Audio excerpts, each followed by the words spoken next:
rate of 1.5249 mils. Thank you, Mr. Wood. Is there a second? Second. Second by Ms. Ramswell. Is there any discussion? Okay, seeing none, we have a first by Mr. Wood, a second by Ms. Ramswell. Let's call the vote.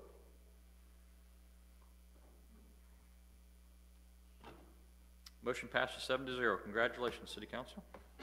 Okay, next up, second reading, item number 3, second reading of ordinance 15-10-CN, adopting the fiscal year 2016 budget. Mr. Miller? Yes, Mayor, thank you.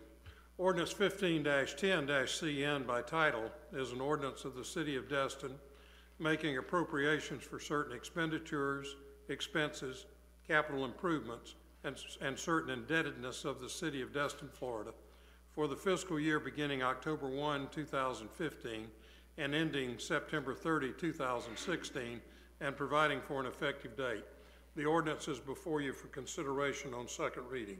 Thank you, Mr. Miller. Mr. Casella, is there anything to add to that? No, this is again consistent with what you had adopted on the first reading, and then you had the workshop, so it's everything that we've discussed over the last several months, so we'd ask for your consideration of this on second reading. Thank you, Mr. Casella. This is a public hearing, so if any member of the public wishes to speak for or against item number 3, which is the second reading of ordinance 15-10-CN, please come forward and state your name for the record.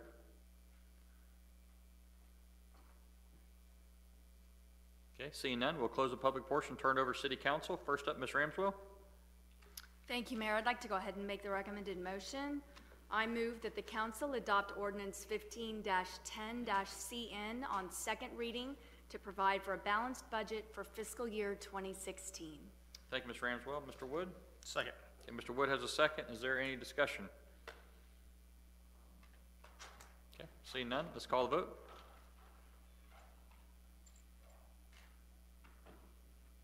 Motion passed unanimous, 7-0. Congratulations, City Council and City staff for another amazing budget cycle. Well done, and moving forward. Awesome. Okay, thank you very much, Mr. Bailey. Okay, item number, at this point, if there's any member of the public, I do have quite a few cards for 32 and 33, which I've already mentioned at the beginning of tonight's council meeting, what we're going to do with those. If any member of the public wishes to speak on items 32 or 33, please get with Mr. Bailey and fill out a blue card so that I can call you up appropriately at those times. If not, if you wish to speak now on items 4 through 38, with the exception of 32 and 33, would you please come forward and state your name for the record? Okay, we'll close the public opportunity to speak. Again, you all have time at the conclusion of tonight's meeting. If you want to speak about anything else, it'll be the open mic at the end. Okay, consent agenda, City Council, we do all or one at a time? Mr. Wood? All. Okay, Mr. Wood, all? I make a motion when we approve items 4 through 17 of the consent agenda. Okay, Mr. Wood is the first. Is there a second? Second. Second by Ms. Ramswell, or sorry, Ms. Trammell, pardon me. Is there any discussion? Okay, seeing none, we have a first by Mr. Wood, a second by Ms. Trammell. Let's call the vote. Unanimous, 7-0, items 4 through 17. Great. Next up, resolutions. Resolution number 18, resolution 15-10, Scenic Highway 98 vacation of right-of-way referendum language. Mr. Miller? Thank you, Mayor. Resolution 15-10 by title is a resolution of the City of Destin providing for approval to place proposed vacation of a portion of the Scenic Highway 98 right-of-way to a vote of the electors of the City of Destin at the primary election on March 15, 2016, and providing for an effective date. Thank you, Mr. Miller. Is there anything to add to that, Mr. Casella? Yeah, Mayor, City Council, what you have before you is a request from the adjacent property owners to vacate a portion of Scenic Highway 98. Under our, I believe this is an ordinance that we have into effect, any portion of Scenic Highway 98 is vacated is required to go to a referendum and have the community vote on that. As a precursor to that, it first comes to the City Council, and then if the City Council concurs with the proposed vacation, it then goes on the referendum, which would be in the municipal election in 2016, and then subsequently back to the LPA and to the City Council for final consideration. I think we have representatives from the adjacent property owners here this evening, but the two areas that they would propose to vacate is the areas due west of Matthews Boulevard, that red area up on the exhibit. That section of Scenic Highway 98 is larger in width than the area to the east of Matthews. Again, that was part of the original Scenic Highway 98 back in, before it was all vacated as part of the Henderson State Park and so forth. In addition, the Coral Reef Condominium is requesting that area on the south side of Scenic be vacated. That addresses some of their parking issues they have on their site. I think strategically at some point they want to propose a roundabout in that location that would direct traffic from the north, east, and west, and so forth. So this is presented to you for your consideration, and if you endorse this, then it would go on the ballot, and the community would get to weigh in. I think the last time we used this portion of the ordinance was in 2012, when there was an issue presented for a property owner on Scenic. So this is being presented to you in that context. So this is the areas that they would like to propose to be vacated. David, I don't know if you got anything to add? I think he covered it all. Okay. Thank you, Mr. Campbell. Thank you, Mr. Casella. City Council, discussion direction. First up, Mr. Braden. Thank you, Mayor. I have a stupid question, but are we gonna just vacate that property that's now right of way? And if we vacate it and it passes, through the public, that piece of property then becomes part of that landowner's property? That's correct. Both red pieces would be then fee simpled to the adjacent property owners. And that's generally how, let Mr. Miller weigh in on that. Mayor, Yes. Mr. if I may. Yes, please. The city does not have a stake in the resulting title to the property. I've not done a title search here, and we usually would not do one. I don't know if the staff's looked at any title history or not, but there are a variety of results that can result, depending upon the nature of the dedication or conveyance to public lands. I think these particular ones were either dedications or conveyances to the county before the city was organized. And in some instances, those amount to having the result of being a reverter to the dedicator, and others, and the more common, as was being described to you, it would go to the adjoining property owner. But I've not made an analysis of that because the city has no stake in that issue. Thank you. Thank you, Mr. Miller. Just some that? No, I think it's, again, as Mr. Miller said, depending on how that right-of-way was originally conveyed, in many cases it would revert to the upland or adjacent properties.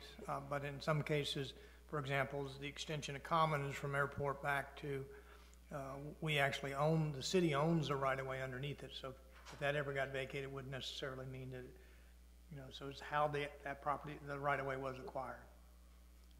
I got you. I'd just like to know a little bit more about it, of why they want to vacate so much of the right of way. Well, right now, there's 133 feet of right-of-way, which was initially designed, or it was anticipated that US 98 would then, which is Scenic 98, would be 4-laned. Since that was abandoned, there's no need for 133-foot right-of-way at that location, since there's only 2 lanes of the roadway, and all the utilities are adjacent to the edge of pavement. That's all I have, Mayor. Thank you. Thank you, Mr. Braden. Next up, Mr. Wood. I'll make the recommended motion. I move the council approve resolution 15-10 and forward it to the Oklahoma County Supervisor of Elections to place this item on the primary election ballot for public referendum. Okay. Thank you, Mr. Wood. Mr. Foreman has a second. Further discussion, Ms. Trammell? I don't have a problem with the south side. In that right-of-way that we have there, could we not make that additional parking? Just a question. There is no public beach access within 1,000 feet of that area. Well, but I think if you talk to just about every Crystal Beach owner, they will tell you that they have a problem with cars on the road everywhere in that place. If that could be additional parking for visitors in Crystal Beach, that would be I don't know, it just seems to me like we're so short on parking everywhere, and could we do that as an option? I don't know. It could be done. Okay. I'm not so sure that that might not be a better use for it, and then work with the state park to have an opening there where the little roundabout is at the end somewhere. I only want one access. We have had repeated conversations with the state park, and they will not give us access from the, on that side of the park. Well, that's before everything is built down there and everybody's just walking through anyway, and they're losing all that money, so maybe they'll reconsider. I don't know, I have a question about that. All right, thank you, Ms. Trammell. Actually, let me get two more, Ms. Foreman. Ms. Ramsell, you're up next. Thank you, Mayor. I actually have a concern with this. First, when it was presented to me, it was presented as for a roundabout to ease in the potential congestion, obviously, that's going to occur as a result of the completion of the projects there. But now I'm hearing that it's to help ease their parking issues. And that's where I sort of have an issue. No, it's, the roundabout is in Coral Reef is they've got some, my understanding is they've got some required parking in that area. Scott, you want to weigh in? Yes, if you look at their parking, actually, some of their parking is on the right of way, and that was how it was originally designed, and apparently there was just an oversight in the original design of the parking lot. So some of the area that's where you see that red area south of Scenic 98, the western part of that red area actually overlies some of their parking spaces, which they do very badly need there. And also, So this is a parking issue. well, for Coral Reef, it is an issue. It's really a title issue because it allows them to perfect title to the area that they're really using right now, in fact, using. Also, their entrance sign is within that area as well.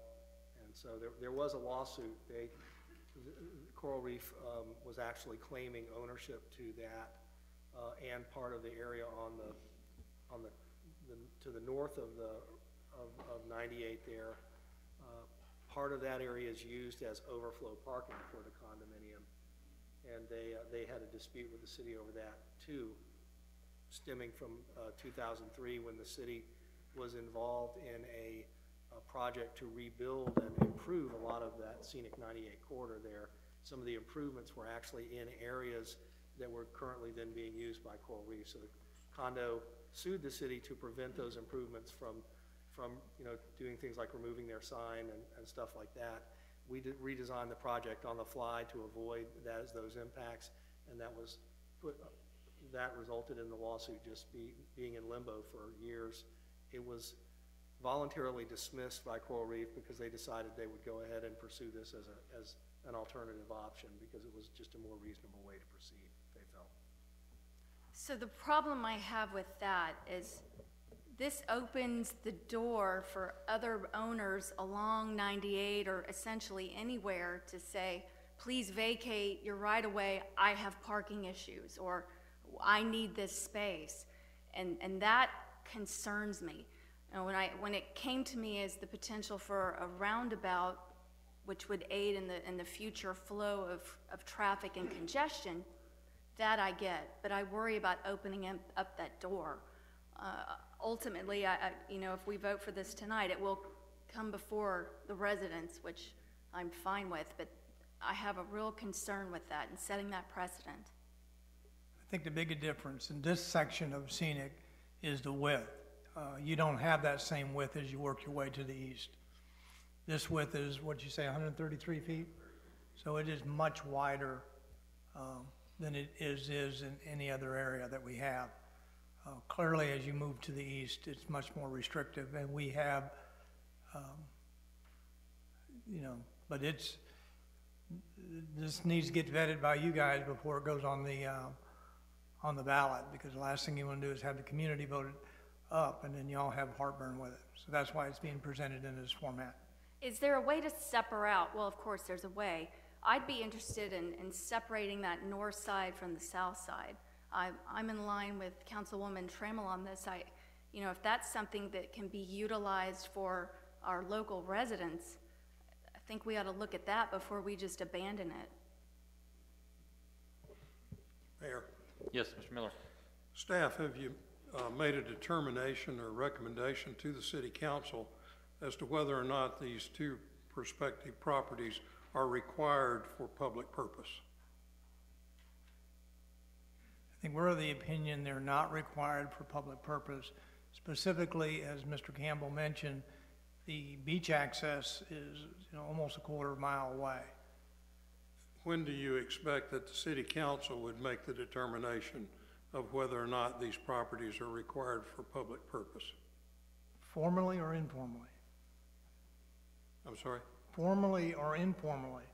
Well, at some point in time, that decision has to be made. Well, that's the purpose of bringing it tonight, is for the council to weigh in whether or not they believe there's a public purpose to vacate this before it went on the ballot.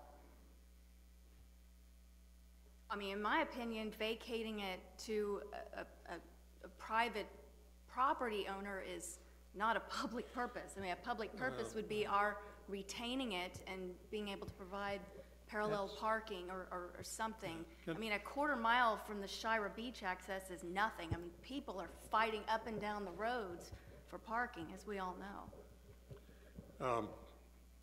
I don't believe that's the test that you're to apply. The test you're to apply is there's a dedicated purpose here. That dedicated purpose was a right-of-way. Is that dedicated purpose needed presently? And I may have to take some exception to a conclusion that Mr. Campbell reported. Right-of-way, there is some case law in Florida that stands for the proposition that dedicated right-of-way cannot be just converted into public parking. So over objection, we might very well have a test in that regard. So I believe the standard for you to apply here is whether or not the property is required for public right-of-way purposes. Now, coupled with that, there is a presumption that we will only retain in the public domain that property that is necessary for public purpose, and property that is not necessary for public purpose will be returned to private ownership and the tax rolls.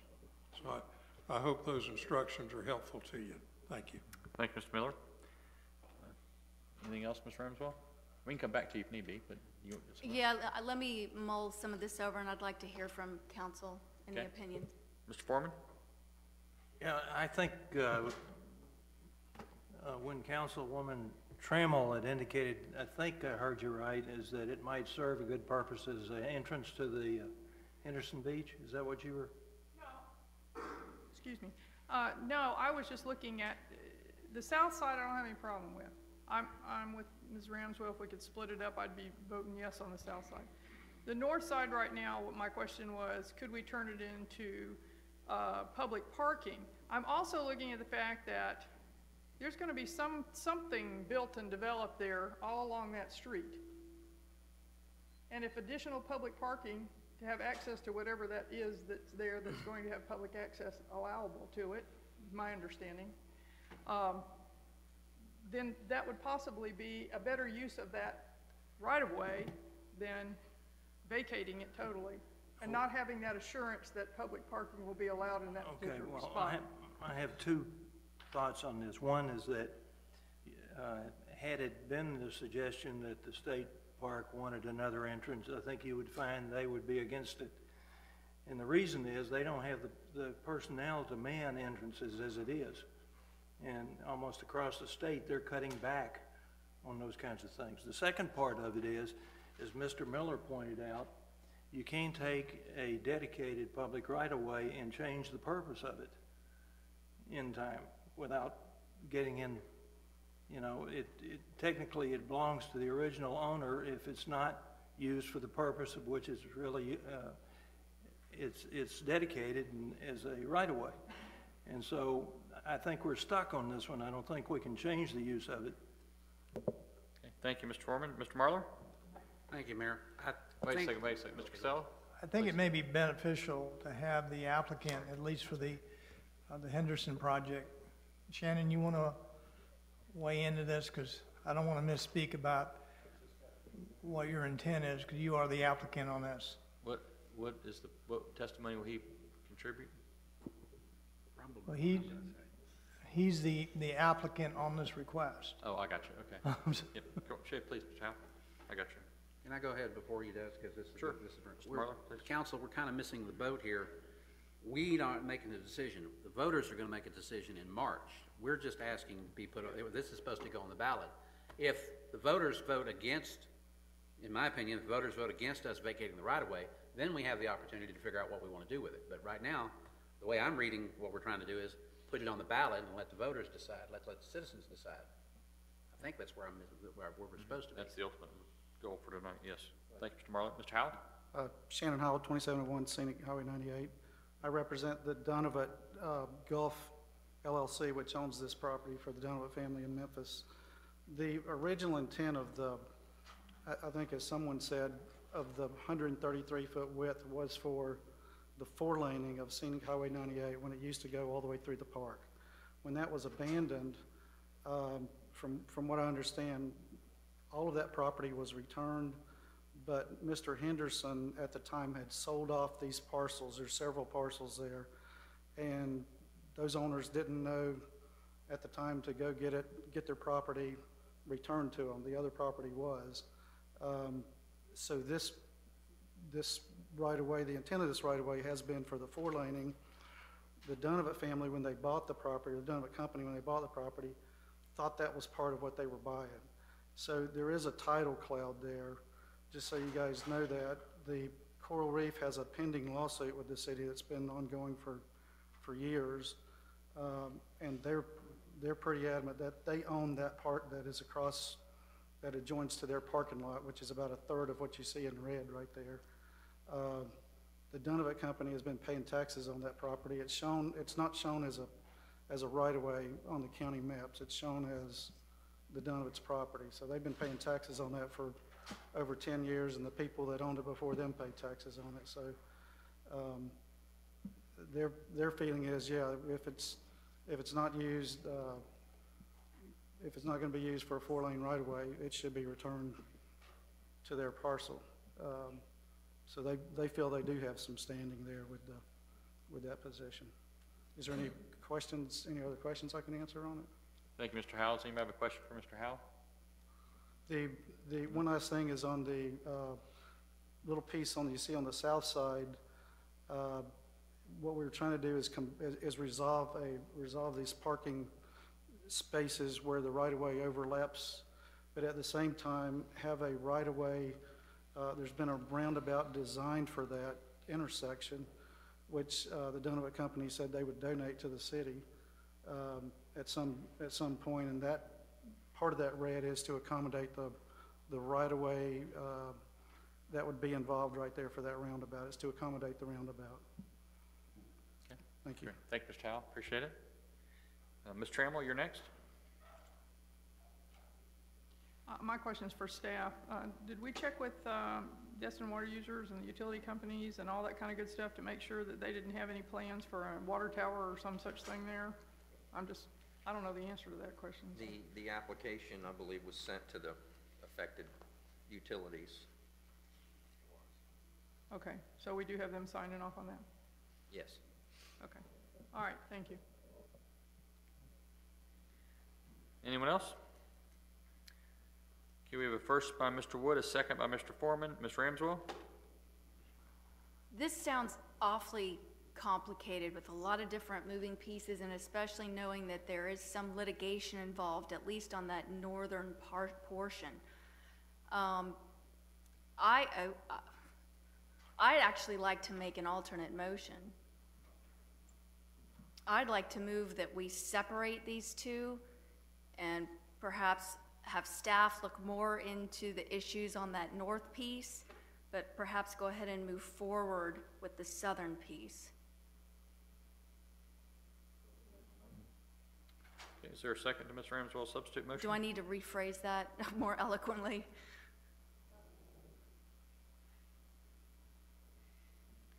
Okay, seeing And as it dies. no second, motion dies. Okay, revert back to the first, which is a first by Mr. Wood and a second by Mr. Foreman. Any other discuss, and again, this is just to get it on the ballot, so any further discussion? Okay, seeing none, let's call the vote.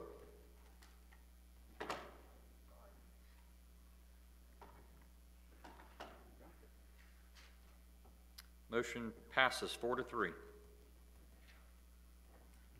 Okay. Next up, item number 19, Resolution 15-03, Fiscal Year 2016 Law Enforcement Service Agreement. Mr. Miller? Thank you, Mayor. Resolution 15-13 by title is a resolution of the City Council of the City of Destin, Florida,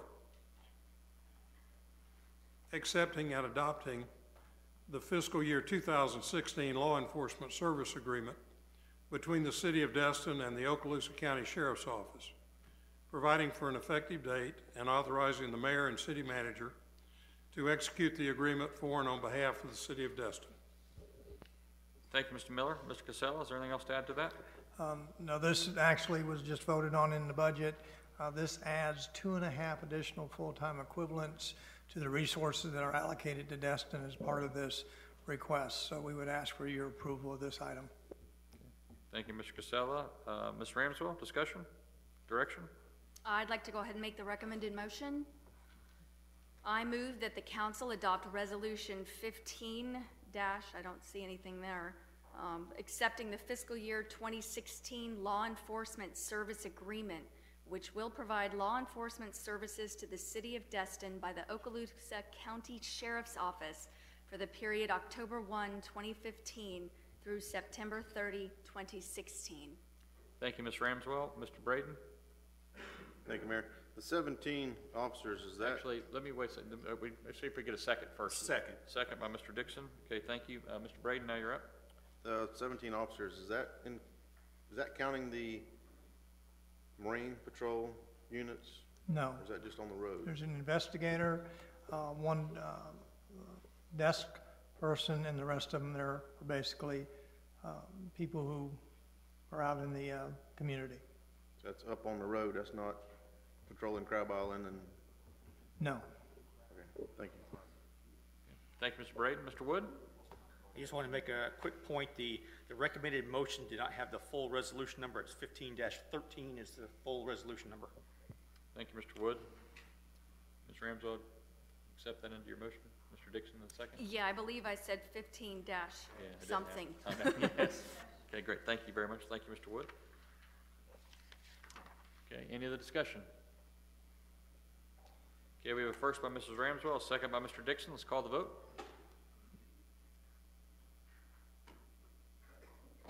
Motion passed unanimous. Thank you, Captain Pecco and your team. Appreciate that. Well done.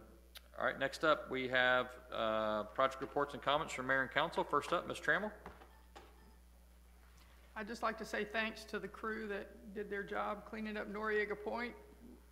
It looks beautiful, and I really appreciate all of you getting out there and do that. That's all I have tonight. Thank you, Ms. Trammell. Next up, Mr. Wood. Thank you, Mayor. For my brothers and sisters on the council who may have found a FDOT vision element in your box this week, that's one of the items I've been working on with the FDOT for the last series of months here on the new Florida Transportation Plan. So that's the vision element. There is a policy element and an implementation element coming in December and later on next year. So it'll be a three-part thing when it's finally finished. And you may have seen a article or a couple articles in the paper in the last couple of days about a regional transportation authority. It was in the Northwest Daily News. And that conversation was actually about a regional transit authority, not a transportation authority. And those are two greatly different things. And at the regional TPO meeting that I vice chair, we had a discussion about that, and there was some comments about that it was 20 to 25 years ahead of its time maybe. So it's probably not going to happen based on the comments at that meeting. But there are some counties that have transit and some like Santa Rosa don't from a regional perspective. So if you see that story in the paper, it says Regional Transportation Authority. It's actually Regional Transit Authority. So don't get confused by that. Thank you. Thank you, Mr. Wood. Next up, Mr. Marler. Thank you, Mayor. The only thing I have tonight is on the agenda here. I'd like to nominate Mrs. Connie Trulos to the Environmental Parks and Recreation Committee Tree Board. Thank you, Mr. Marler. Is there a second to that motion? Mr. Foreman has a second. Is there any discussion? Okay, seeing none, let's call the vote. First by Mr. Marler, second by Mr. Foreman. Let's call the vote.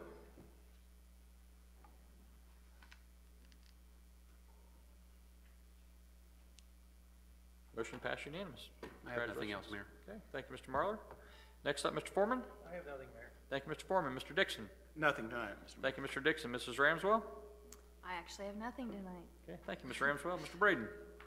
Thank you, Mayor.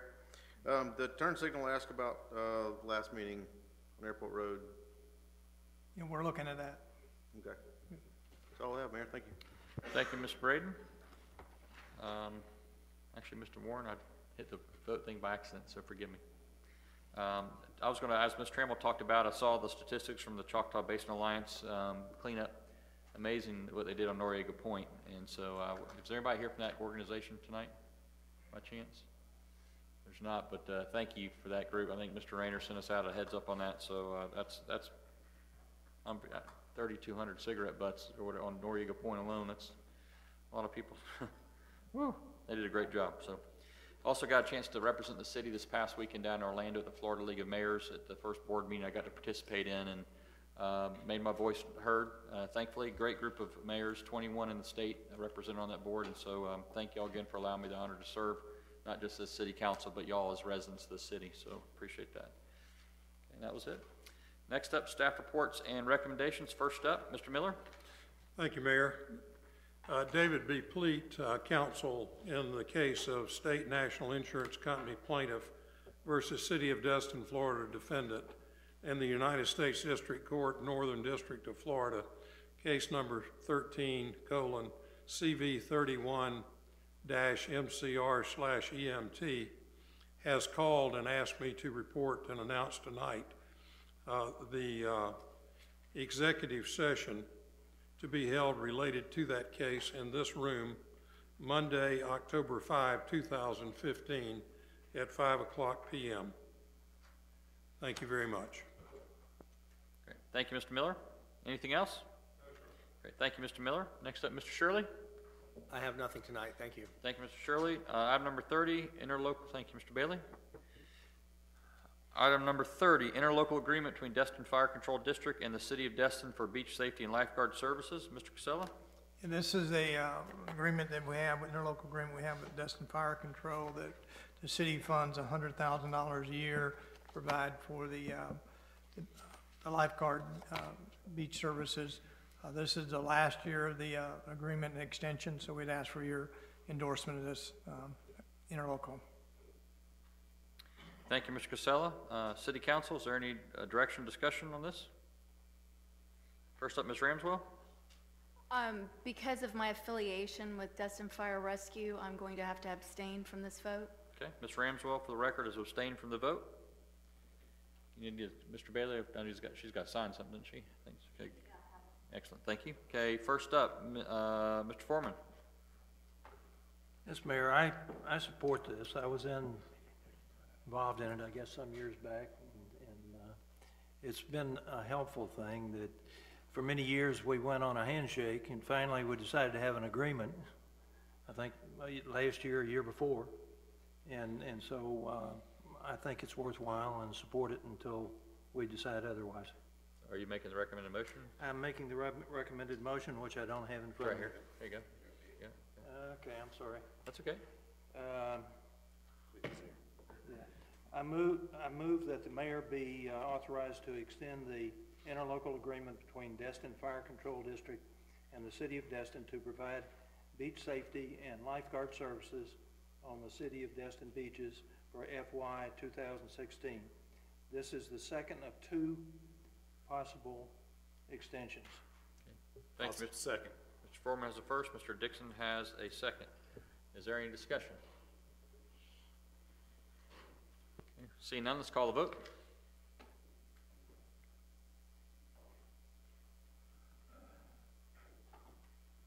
Motion passed unanimous, 6-0 with Ms. Ramswell abstaining.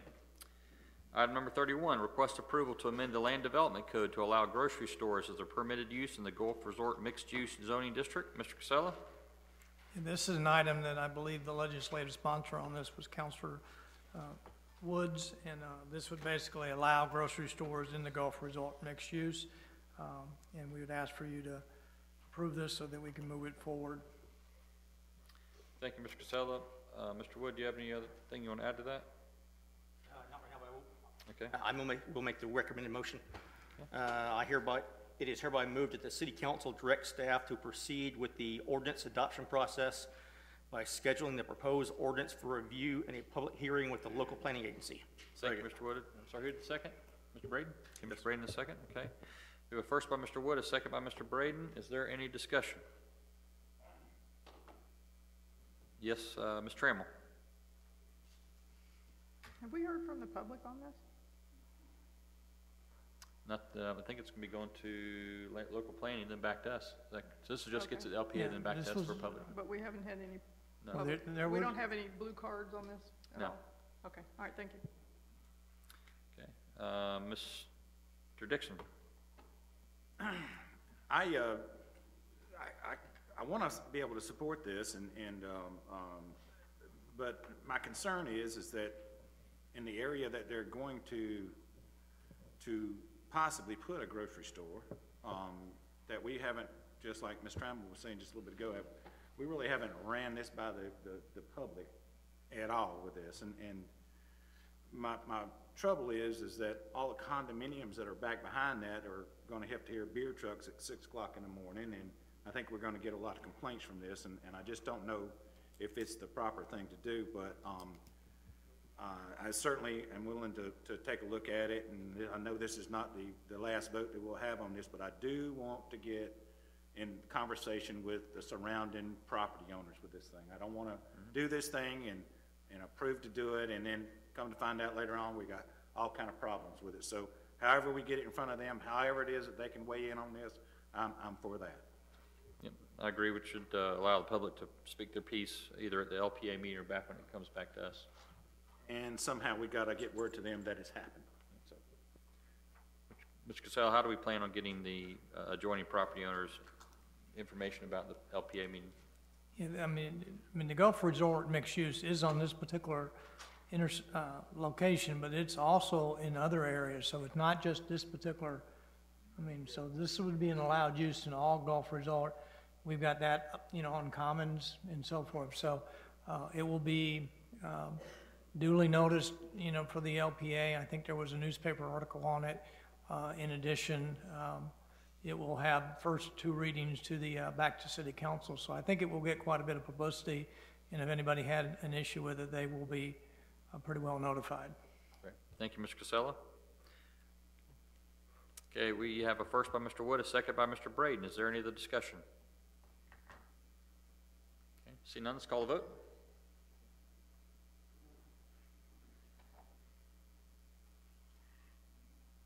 Motion passed unanimous, 7-0. Okay, items 32 and 33, as I said at the beginning, I'm going to allow, if you do wish to speak on those items, if you please get Mr. Bailey, our city clerk, and fill out a blue card. I do have a few people that wish to speak on each item. And so we'll start obviously with 32, recommended amended regulations for short-term rentals. Mr. Casella? Thank you, Mayor, City Council. This is a continuation of a conversation that we had in the spring of this year relating to what we could do to strengthen our ordinances relating to short-term rentals, predominantly south of Highway 98 in the city. So this impacts predominantly the Holiday Isle, Crystal Beach area. At the time, we committed to you that we believed that we could strengthen the short term in 3 areas, specifically as relates to parking, the issue of garbage, as well as noise. We've got right now about 585 short-term rentals that have registered that they're renting their properties. We've identified an additional 140 properties that we believe are renting short-term that have not registered. So at the end of the day, we think we'll have approximately about 750 properties, again, south of 98, that are being rented on short-term. We believe, based on our analysis, about 2/3 of those properties are being managed by management companies, and then the other third, approximately a third of them, are being basically self-managed, where they don't have a property manager per se. In the existing ordinance and in the registrations, one of the things that we are ensuring that we have identified is that the ordinance requires a responsible party be available to respond to any issues within an hour's notice. And in many cases, the property that are not actively managed don't have that management in place. So we are requiring that they do that. Some of them have tried to identify individuals who are doing housekeeping as a responsible party, and we said that's not acceptable. We need somebody who can actually do hands-on issues when we have a quality of life issue. What you have before you is tweaks to the code, and similar to the conversation we had last week, tweaks to the code dealing with parking. What we are specifying in this ordinance, that we will limit parking to that's either in the garage itself or in the driveway.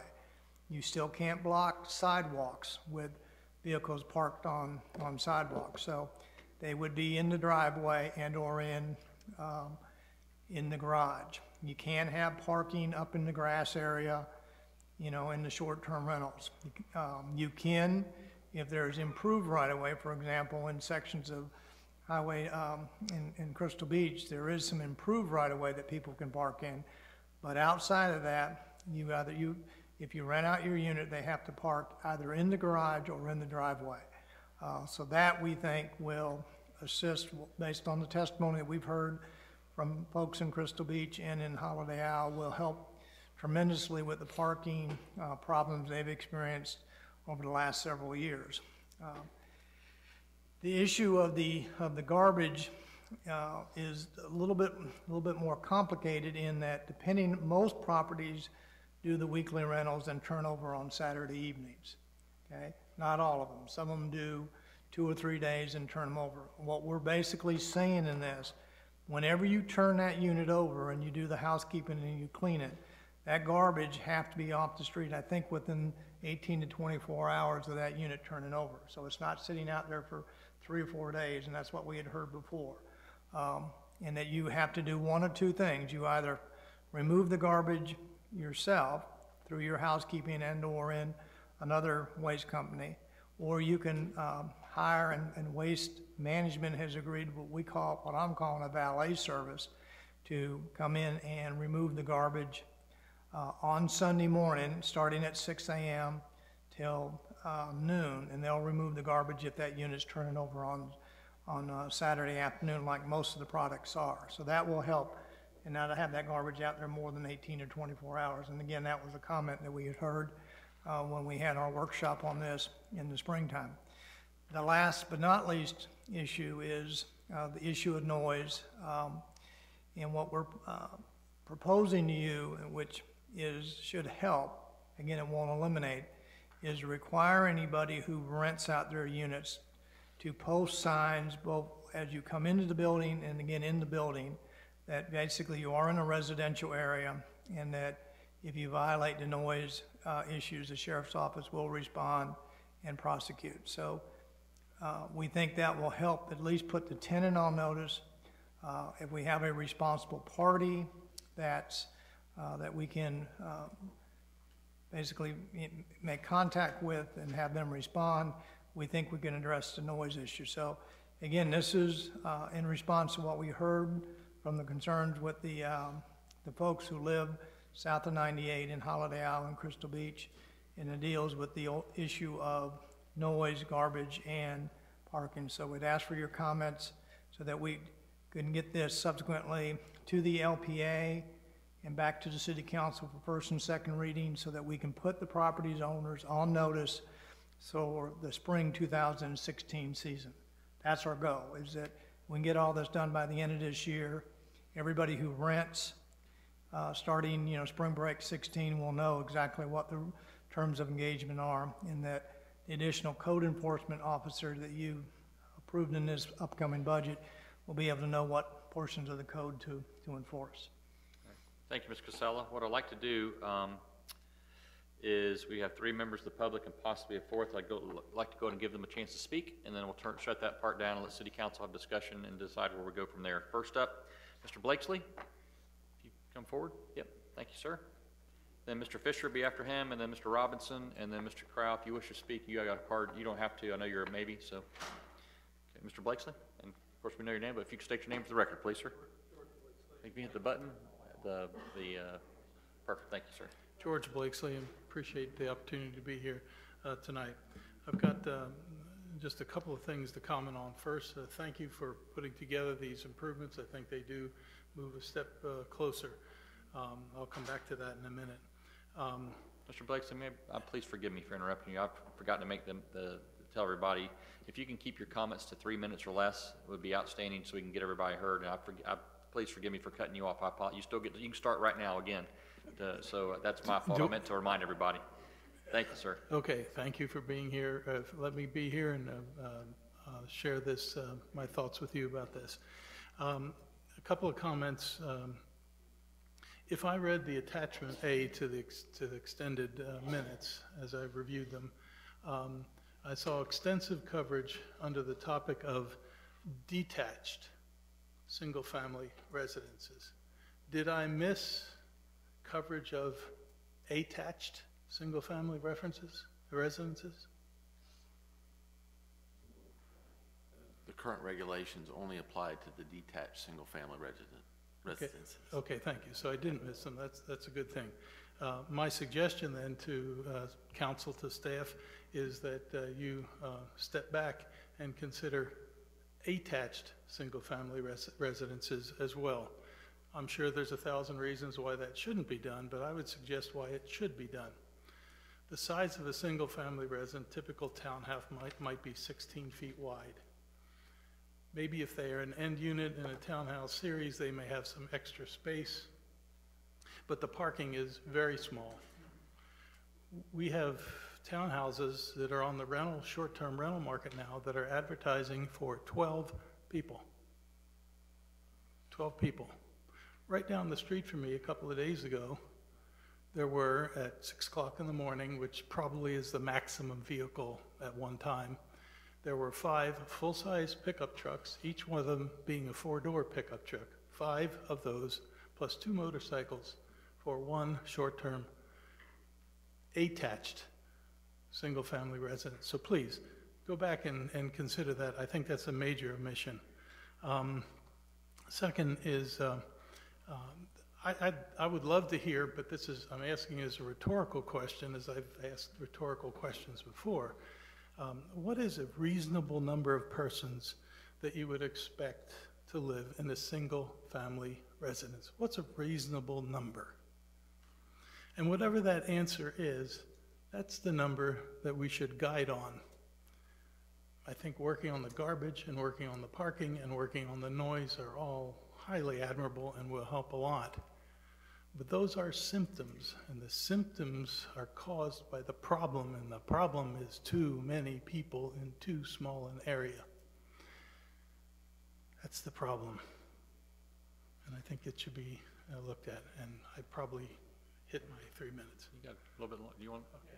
Okay. Mr. Blakesley, thank you so much. Appreciate it. Okay, next up, Mr. Fisher.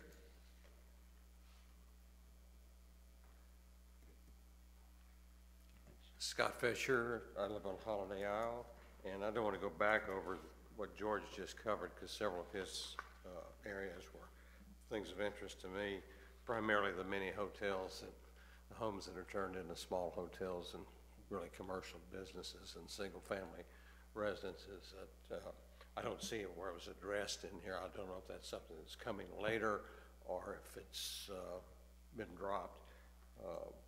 But I have several questions. I guess that would be one. And but there's many items in here that are very good.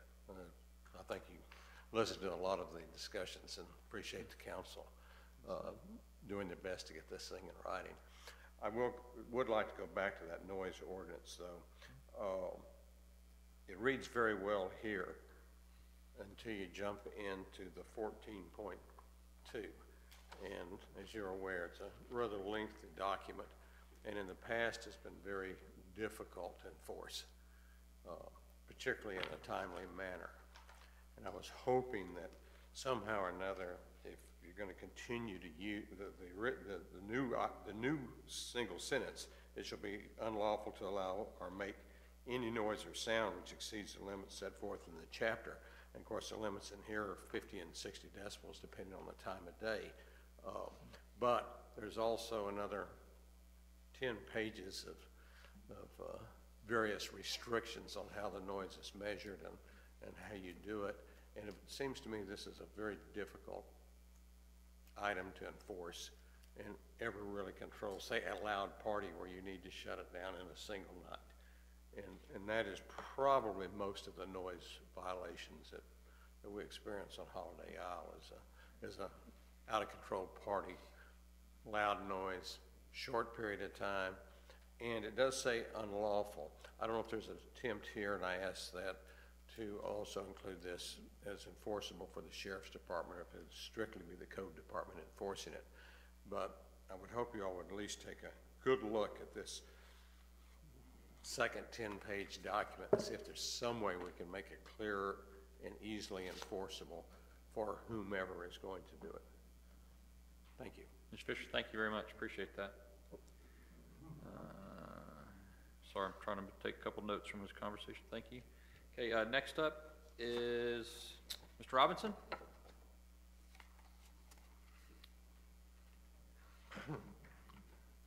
My name is Jeff Robinson. I represent Crystal Shores Homeowners Association and Destiny Beach Owners Association. I'm the Community Association Manager, and I'm responsible for making sure things are in control in our neighborhood with respect to things like noise and garbage and parking. I like what I hear so far on some of these issues, mainly the fact that we have some more restrictions or some regulations on the way the garbage is handled during those turnaround days. And I think that's important. That's really looks unsightly on Saturdays sometimes when we have garbage on the street when people are coming in, you know, to rent their house, and some places have garbage on the street. So I like that particular portion of it. I encourage us to push that forward.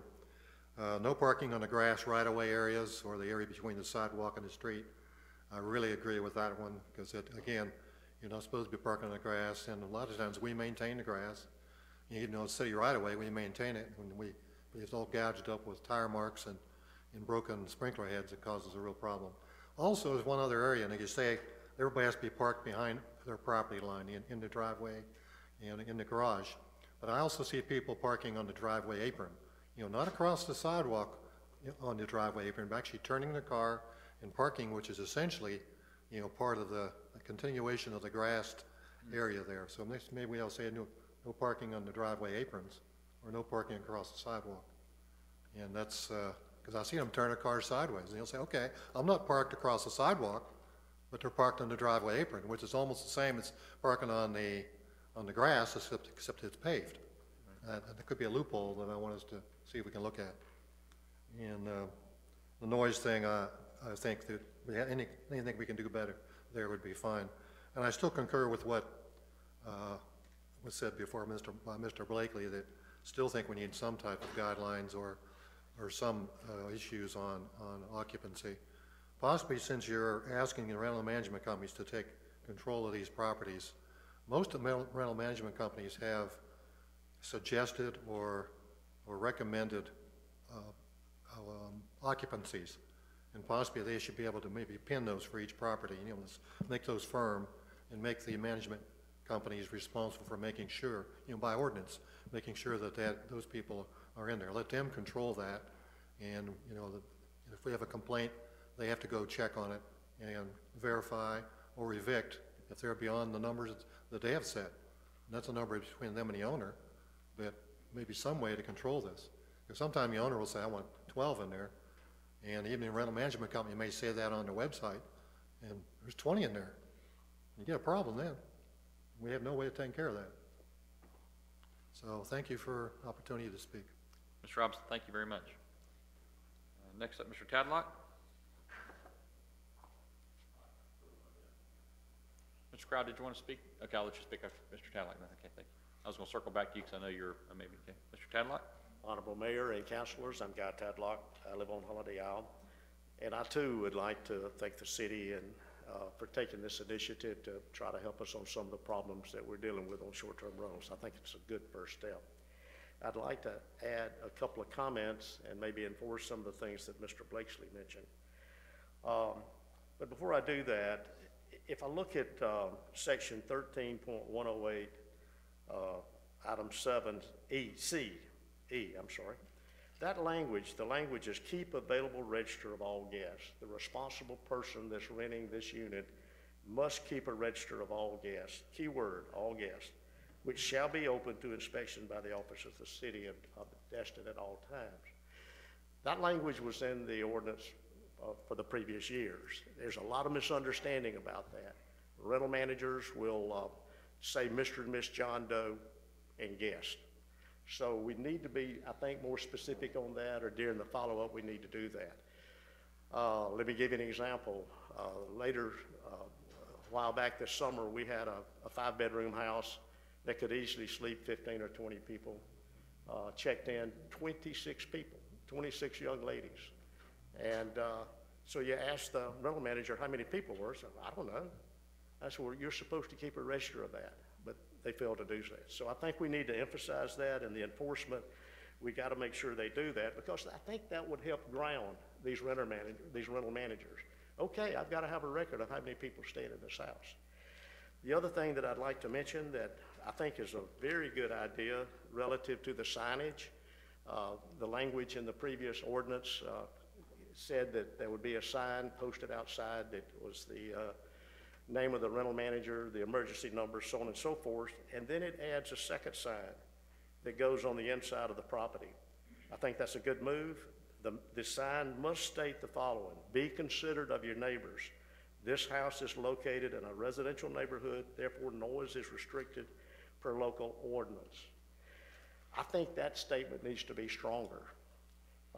First of all, I'd like to see it say single family residential neighborhood, and not only mention noise, which is a major issue, but also mention that this is for residential occupancy, or for the uses of residential occupancy.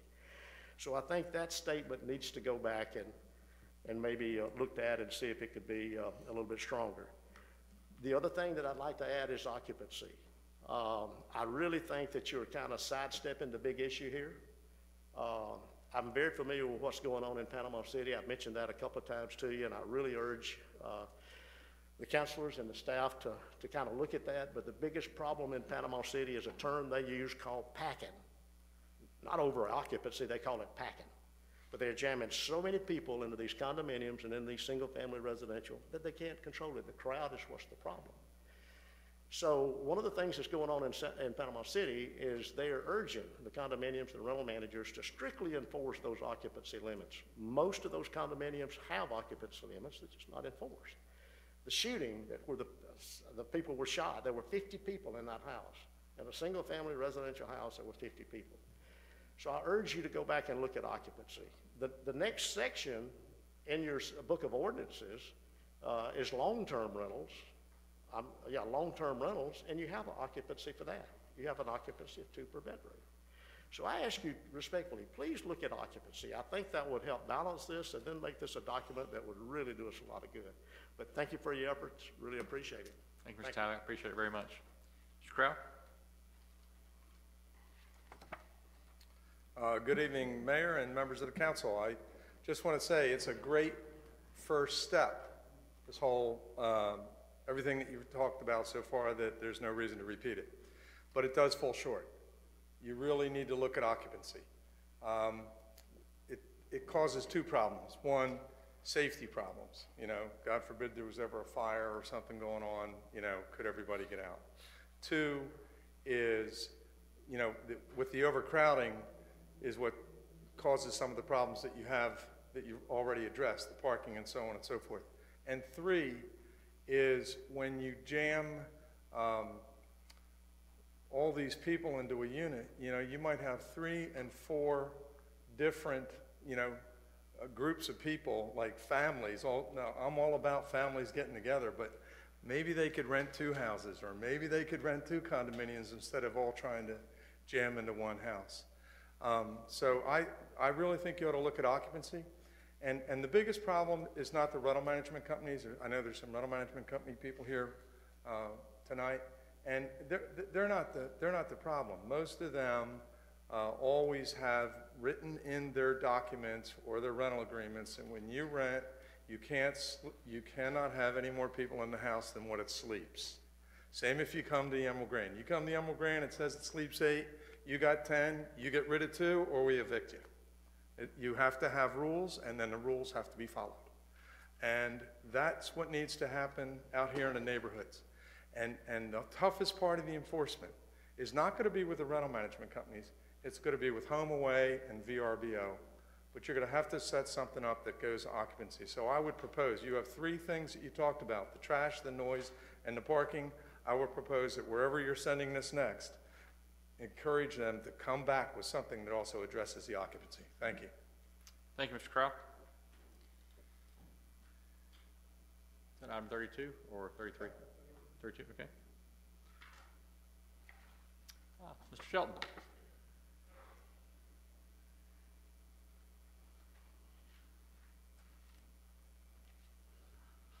Thank you, Mayor, Thanks, Mr. Shelton. City Council.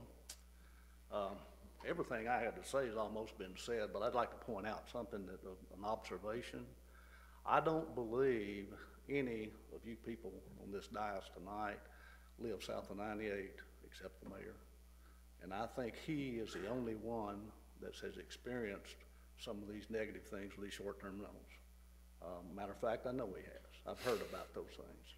So maybe we've heard this term NIMBYs before, and maybe that's the way y'all feel. It's not in your backyard, so that it doesn't matter. Last year, about 8 months ago or 10 months ago, when we discussed this, I talked about the occupancy problems. I think Ms. Ramswell brought it up. We couldn't get anything done. And I told you about a house that next door to me that had 2,200 square feet in it, that housed 27 people that week. I looked at the website, I saw how much rent they got for it, and that's where I came up with that $19.95 per person per night.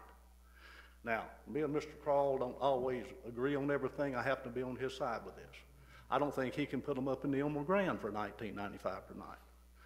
Well, let me tell you what happened about 3 weeks ago. They got in there for $16 a night because there were 34 people in that same house. I just want you to understand where we're coming from and the problems we deal with. Agree, I think this is the first good step. The garbage, parking, the noise. But as Mr. Blakeslee said, that's not the problem, that's the cause. The problem is the number of people. Please, please think about that. Thanks, Mr. Shelton, appreciate it.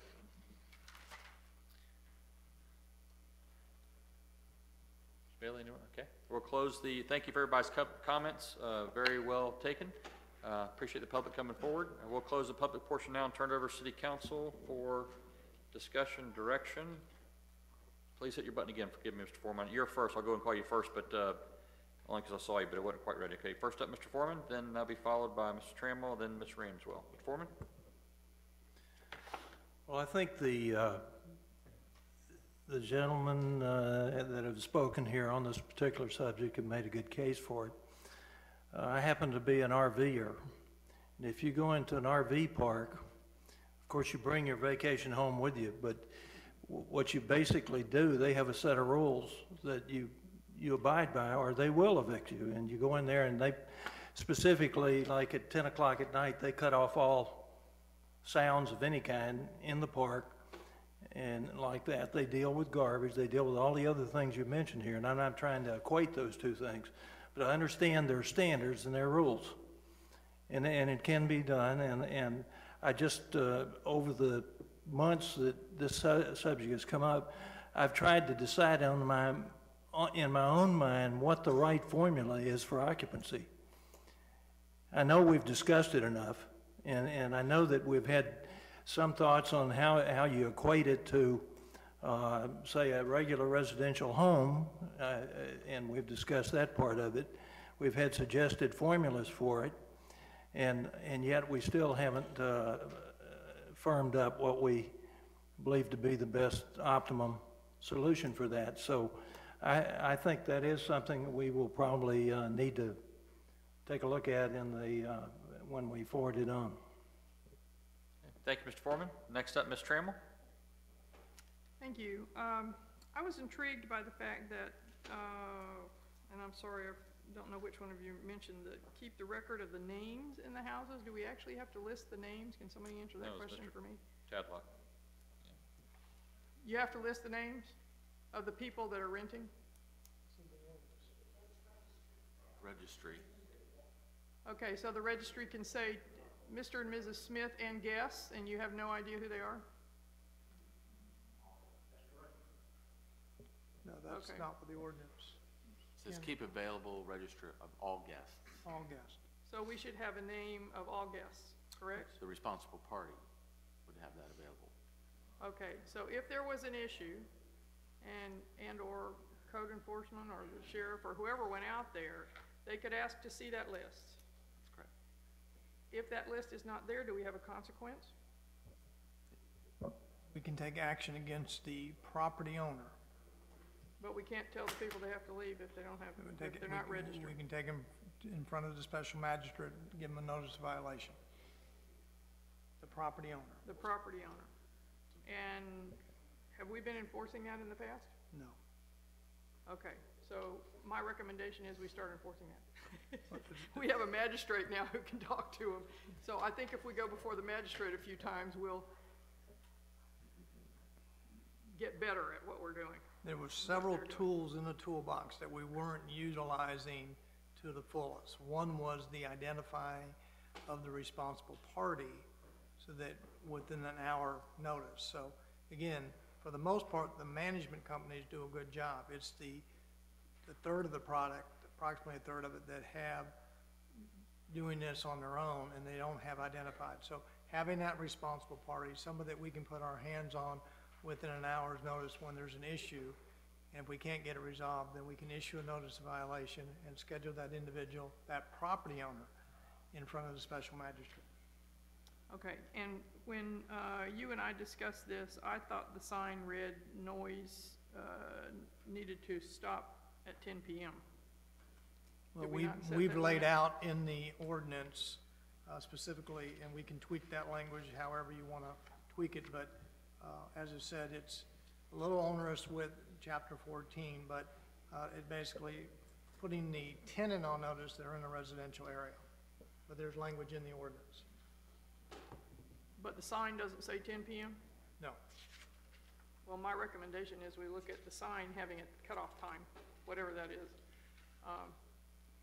Because I don't think people understand that you can enforce something at 11 p.m. if it's not listed somewhere that they should have been quiet by 10 p.m. You know what I'm saying?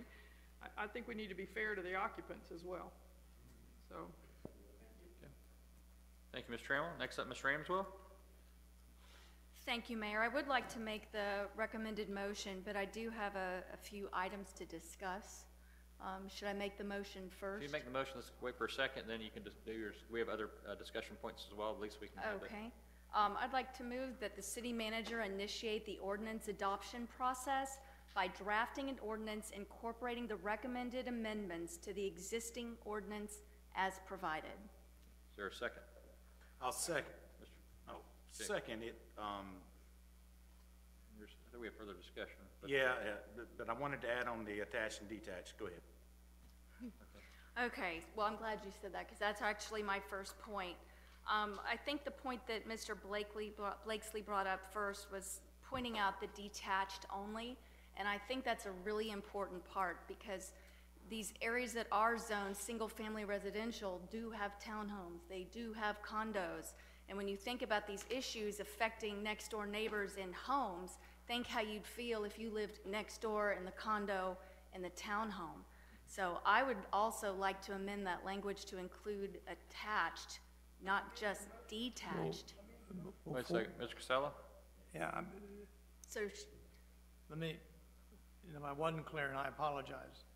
We've defined this bread box as being about 750. And again, you're setting the policy. If you include condominiums, I think she's saying attached single family, which is a townhome. not condos? No, she said I thought I attached heard single you family. well, I did say condos, but whatever a single family, I mean, townhomes are considered single family. I think we need to at least incorporate townhomes. Attached single family? So attached single family, Yes. townhomes, Is that part of your- duplexes, triplexes, Not condominiums. not multifamily. Correct, not multifamily. Okay. Is that, did you amend your motion to reflect Okay, that? yes, Mr. so- Mr. Dixon, do you accept that? Yes, Okay. yes. Okay, so we're gonna include attached single family. Great, that's fantastic. A couple things, actually, and every time I have, Yes, Mr. Casella? Did that get, you amending that, or that's in the original? She amended her first, and Oh, Mr. I'm Dixon sorry. accepted the amendment. Okay. Ms. Ramsdale, go ahead. yeah, each time I brought up this issue, I did bring up the idea of occupancy restrictions, and I still feel that ultimately that's going to end up being the direction we have to go. It may not be the direction right now. I think this is a good start. I did want to point out a few things that I noticed in what was presented tonight. Let's begin with actually that section .14.2 where we're talking about the noise. When you take a look at that ordinance and how it's crafted, there are a couple issues with that. One of them is that we are not empowering our code enforcement officer or even the sheriff's office to do anything at that time if there is a violation. The way our code is worded, it states that there has to be repetitive behavior within a 7-day period.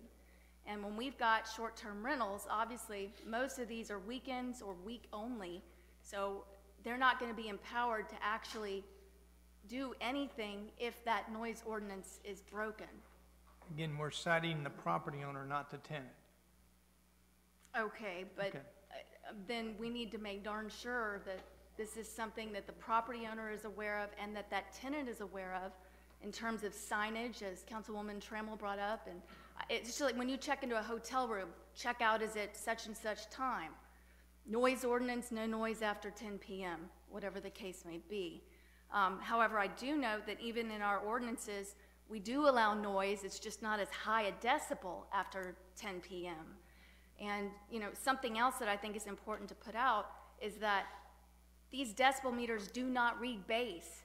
So that's what I see another potential issue. And I know we can't attack all this now, but these are certainly things that we need to take into consideration and look at in the future, because we all know the pulsing bass is often worse than anything else. It's worse than the screeching. Something else that I noticed too is that we actually have an exemption for what we call ambient noise, which is background noise and crowd noise.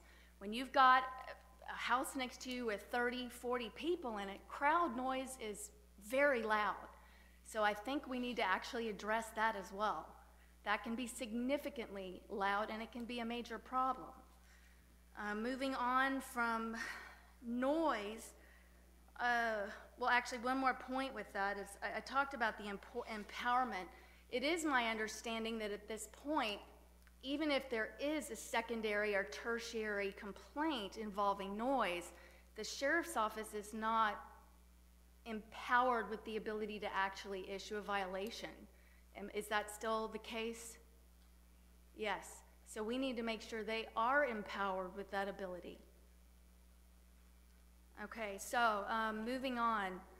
When we look at the section 13.110, one thing I would like to see added in there, we've got all these great things about registration and paperwork. I'd like to see proof of property insurance presented. And I don't think that's too much to ask. Well, and we discussed that internally, and part of the challenge is, you can require that as part of the initial registration, but administratively, it ends up being a real challenge is if we've got 750 to 1,000 of these units, as these properties are constantly changing insurance companies and noticing it, administratively tracking that, and what is it really gonna provide for us? And again, Sure, well, then it becomes incumbent on the property owner. If we require it when they register the property, we've seen their proof, then we're no longer being held. I would assume, assume is a bad word, but legally speaking. Well, the issue is, what are we going, assuming they provide a certificate of insurance, what are we gonna do with that information? Take a copy, make sure it's on file, and it shows, hey, this property is now registered, they provided this, they provided that. It's like when you get pulled over in Texas, one of the first thing they ask you for is proof of insurance. It may not be valid, but heck, you got a card saying it's proof. That way the liability's out of their hands. Administratively, it was just, tracking that insurance requirement, and then as insurance changes, and they provide different insurance that they're gonna notify us, there's a lot of insurance changes over, and what are we gonna do with it if in fact the insurance lapses? Are we gonna pull their ability to register? Yeah. Yeah. Do we want people residing even temporarily in a home that is not insured, and God forbid there's a fire, a problem, that, hey, they didn't care, the city doesn't care if we have insurance or not? Yes, we do. I do. I understand, but it is that is very intensive administratively, to track insurance. Well, I'm not saying we have to track it. I'm saying when they come in, when they submit their registration, their check, they submit along with it a copy of their insurance. And that's easy. That's easy. So Yep. you know what, that particular day they registered their property, they had insurance. After that day, they could let it Then lapse. they cancel it, but they've met the burden of proof with us. If they cancel it, it's on them. And maybe I'm alone in this thought, but I think it's important. I don't dispute there's probably some value. Is the value there?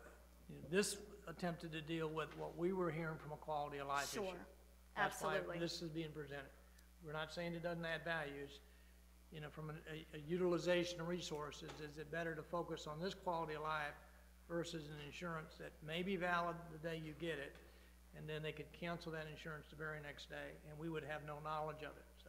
Sure, well, I mean, that's true with anything.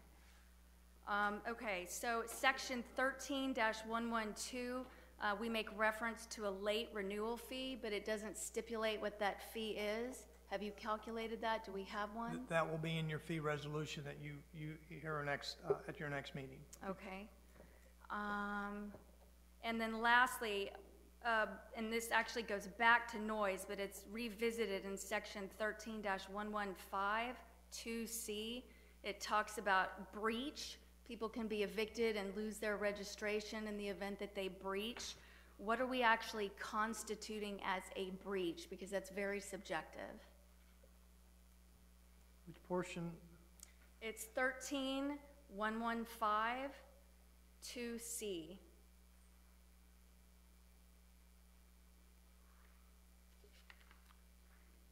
The section that says if breach of peace, under the sign, Yep. It's a breach of peace. that language was taken from statutes in terms of what breach, those terms are used in state statutes, so that's why I wanted to make sure that that language was consistent with what law enforcement would be able to utilize in their training as what breach of peace is. Good, so as long as everything is working together and one thing is, you see what I'm That was saying? my I want to make goal, sure there's right. communication, everybody understands what that term means. In particular, obviously, the homeowners who we're going to be holding ultimately responsible. Yeah, there's two standards here. The one that code enforcement can use, which is the local ordinance, and the breach of peace is something we're going to look at the sheriff's department to be able to enforce. So now there are two separate, is what? Yes. Okay, so, That's the intent. okay. Now, as long as those people are both empowered to do whatever is necessary to get to that next step, I think that's great. Okay, that's all I have for now. Thanks. Thank you, Ms. Ramswell. Next up, Mr. Dixon. Yes, thank you. First off, I think this is the first step, and I know that we can improve everything that we do here, but this is the first step on this. On the insurance, I don't know what we would do with the insurance. I understand it's completely something they need to have, but as we've heard here before, if they have 30 people that's staying in the house, what kind of insurance are we gonna require them to have for that? And so I really don't know how we would set a required insurance level that they would need to maintain, and every house would be different, and I don't really see, I do understand the fact that we'd wanna at least say that they have to have insurance enough to cover how many people stay there. I just don't know about keeping records of it, because everyone should be different, the way I see it, according to the size of the property and how many people can stay there. One of the things I think we need to do is totally revamp our noise ordinance. We've got, supposedly, from what I've heard, is that we've got noises that we can't capture with the equipment that we have. So either we need to get updated equipment, or we need to figure out a different method. But from everything I see and hear is that you can't really get a noise ordinance complaint because we don't have the tools to measure it. So we need to get with the program on that, figure out some way to do it, other than something so complicated that we have to get a technician out there to actually do it. We need to be able to figure out some way to do that without getting too many people involved. And I'll support this just to go ahead and try to get something going, and we can always make it better. Thank you, Mr. Dixon. Next up, Mr. Foreman. Yeah, I've been thinking about this insurance. Who is insured for what? I mean, normally you think of a property owner being insured with property insurance and with certain kinds of liability. And if they rent, they may have renter's insurance, and they may have things of that sort. But I'm not at all familiar with how you would insure a short-term rental for what or for who, and what it would encompass.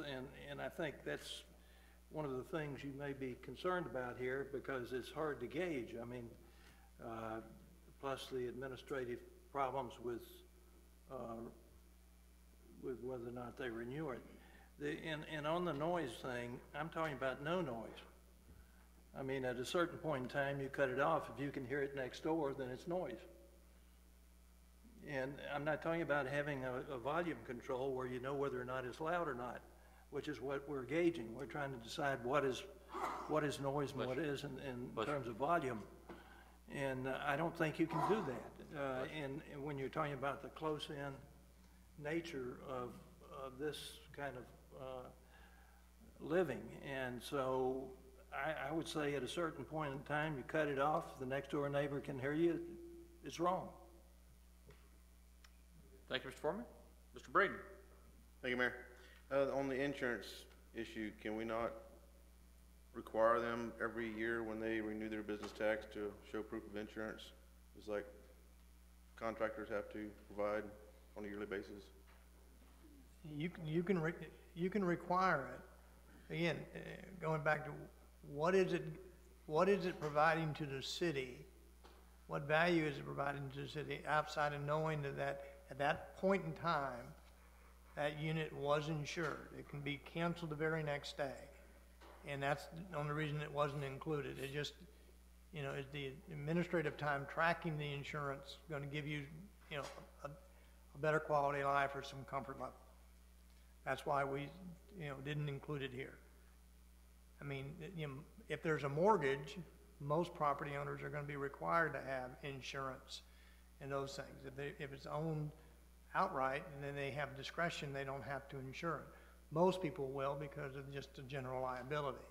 Do we want general liability insurance? Do we want property insurance? What are we looking for with this insurance? I guess it was unclear to us what you really wanted to protect the city against. We're not privy with these tenants, these landlords.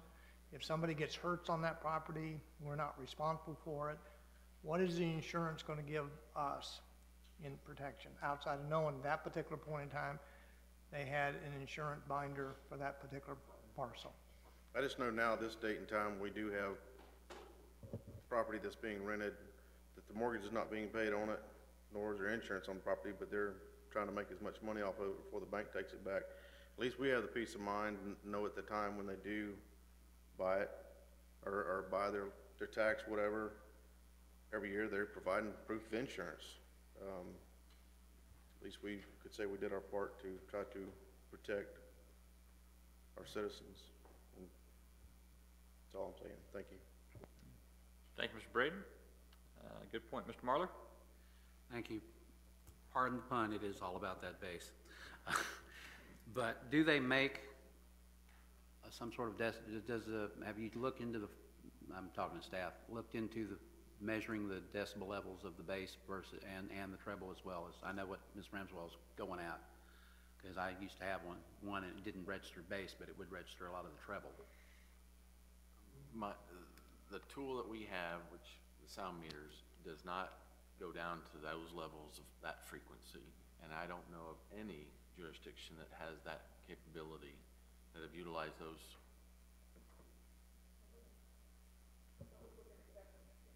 Oh, okay. And so the tools that we've used, yes, it's very difficult to get that frequency and to register those, which is. Because, you know, I have to say what Ms. Ramswell is right, because the bass can be more annoying than any of the other part of the noise because of the way it just rings in your ears and you just can't get rid of it, even when people are driving down the street. So if we can look into that and see if there is a tool in our toolbox or that we need to buy for that. And the second thing is, we're talking about citing the owner. You know, that's going to be, that's after the fact. And in most cases, and I hate to put a sour note in our visitors, but if we don't do something with them as well as with the owners of the property, they're just going to laugh. The visitors will laugh at us as soon as the sheriff's department or the code enforcement goes away. They're back turning it up. We're calling them out again. You know, if they get a ticket or, you know, a fine or something right then and there that, you know, they're going to have to show up here at City Hall or the sheriff's office or wherever they got to show up to, it makes them think more. It's, you know, to me that, you know, and I would say what I'm saying by that is the responsible party, the guest that is registered to the unit, not necessarily everybody there, but the guest is registered to the unit. And keep in mind, we are in privy with the property owner. That's the one that we can enforce the land development code on. And we can give parking tickets, you know, if they're illegally parking. The sheriff can arrest them if they violate criminal statutes, that type of thing. It's, if we hold that, and again, this is a little bit more onerous, but if we hold that property owner responsible, that property owner is going to do a better job of actively managing that property, making sure their tenants, whoever that is behaving correctly. They have the ability to evict that tenant. We don't. They're here for a few days and they're gone. But that property owner has to control their tenants. I understand that, but I'm looking toward, it's just like our traffic. You know, if an out-of-town person is caught speeding, he gets a ticket, he's got to show back up, you know, to pay off that ticket, or he's got to mail it in or something like that. And if it turns out to be criminal, of course I understand what would happen, but I'm just, you know, most of them are going to go, okay, well, that was, you know, we finally get a hold of the owner, and a week later, you know, and we say, okay, we're going to fine you, and that's as far as it goes. And the next guest comes along, does the same thing. Our code enforcement guy or the law enforcement guy is out there. It might be the same building 5 different weeks in a row, and we're still fining the owner, and we're not getting anything. Well, we're going to get the responsible party who is required to respond within an hour to deal with their tenant when the behavior is going on. That's the tool that we have in the toolbox. And if we can't get compliance at that point, then we're going to issue a notice of violation and schedule in front of the special magistrate. It's onerous, it's difficult, it's time consuming. That is the due process that we have. Okay. Thank you, Mr. Marler. Ms. Ramswell? Thank you. I just did a quick internet search. There are wireless base meters. They run from $100 to $500. So, I mean, it's very simple. The other thing, and I don't know, you know, I don't want to have this devolve into some question just about insurance, because we are making great strides with this. But, you know, it is possible to have the city added on as an additional insured That could be something we look at in the future for anyone that wants to register their rental. You know, maybe we even want, if we don't want to go to that extent, just having them, I did a poll of a couple different cities that actually require insurance, and they recommend asking for declarations, information, and summary pages from the policy. But, you know, going back to if they added the city as an additional insured, then the city would be notified if they dropped their policy. So, Could I interject with that thought? Sure. I think we'd have to have an insurable interest to have standing to ask for an additional insured. There may be someone out there, another municipality that has such a requirement. I don't represent them because I'd have told them they can't do it. and again, it's a thought. I mean, I don't know, a thought, we can look into it, so. Mr. Mayor, I think there's good comments on, we do need to revise Chapter 14, the noise. We're not disputing that. Okay, good. So That's we'll, my comments. we can run that, you know, that will take us a little longer, but we can get that ready before the spring season 2016 revision to Chapter 14. This gives us the tools to deal with, you know, the short term, so that's what we'd ask for your consideration of that. If you want to adopt that and give staff direction to look at Chapter 14, the noise, and bring that back to you, we'll be glad to do that. Thank you, Mr. Casella. We do have a first and a second, as amended first, that includes attached single family. First by Ms. Ramswell, second by Mr. Dixon. Mr. Wood? Yeah, since you brought up the timeliness, we're talking about getting this done by the start of the season. So when are we talking about having this done? This would need to be completed by the end of this calendar year. Would get it to the LPA, back to City Council for first and second reading, so that we could notify all of these owners who are intending to rent. And right now, we think there's close to at least 750, could be more with the addition, that if they rent, these are the things that are going to have to require their tenants to do. So, and in fairness, because they're renting, some of those are already rented for the spring, 2016 season. So we'd want to get this done by this calendar year. So the folks that don't use rental managers, we're sending letters to their home of record, whatever. We know who the owner of record is pursuant to and we have already started notifying them that we believe that they are renting properties short-term in the city of Destin. So I guess I'm trying to figure out, when I did speed humps on my street 8 years ago, I had to do a petition. I had to send letters out to property owners in my neighborhood that lived out of town. It was about 35 or 40% of them. And of those, I think one responded. So if we send out letters, there's something missing. I mean, do we get a response back? I mean, how do we know folks get it, understand? Is there some mechanism, or am I going overboard on that? We are notifying folks who we believe, either through advertisements we've seen on websites or through signs they've got on their property, that they're renting these properties short-term. So we're notifying the owner directly. And their answer will be, I never got the letter. That'll be their answer. Well, if they then say they don't have the letter, then we will cite them pursuant to the ordinance for notice violation because they're renting without being registered. Gotcha. Thank you, Mr. Wood. Okay, we have a first by Ms. Ramswell, second by Mr. Dixon. Any other discussion? Okay, let's call. Yes, sir. Do we need to add in this motion, and I know it's Ms. Ramswell's motion, is that we wanted to look at revising noise ordinance, or do you want me to make a separate motion for that? Make a separate motion for that. Let's vote on this, then we vote on the noise, okay. Mr. Miller?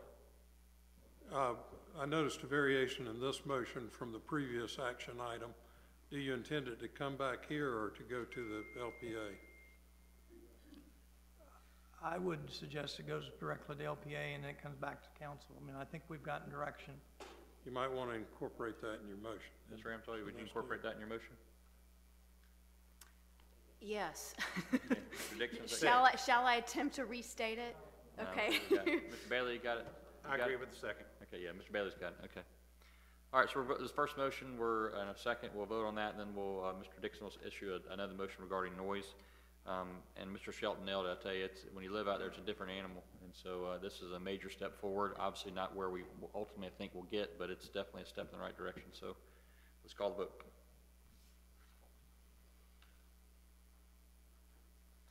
Congratulations, the motion passed unanimous. Okay, Mr. Dixon, you want to issue another motion regarding noise? Yes, I'd like to make a motion that we look at revising our noise ordinance and updating it to reflect equipment that may be available today for measurement and review the whole document. Second. Okay, we have a first by Mr. Dixon, a second by Mrs. Ramslow regarding the noise ordinance, including tools for measurement. Is there any discussion? And Mr. Cassell, does that give you enough direction in order to, okay, excellent. Yep.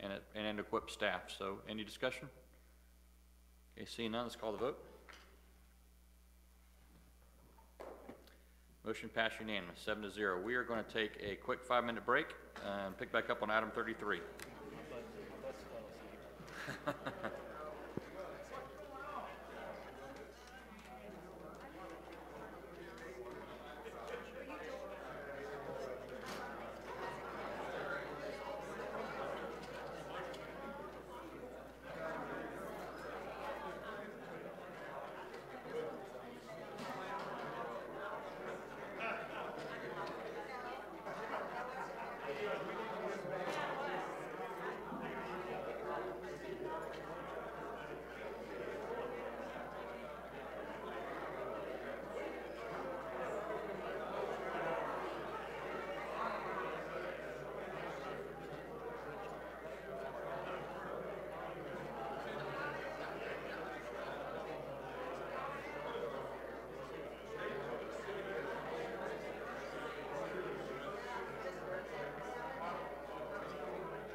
if everybody can go and find their seat, we'd like to go and call the meeting back to order.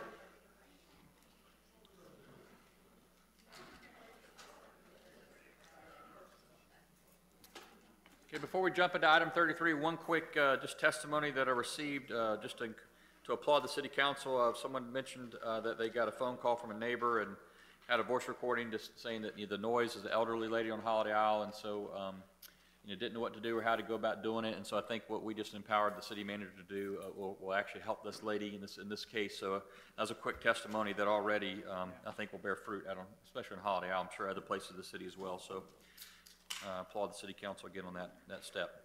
Okay, item number 33, recommendation for FDOT safety assessment report / 3R project. Mr. Casella. Thank you, Mayor.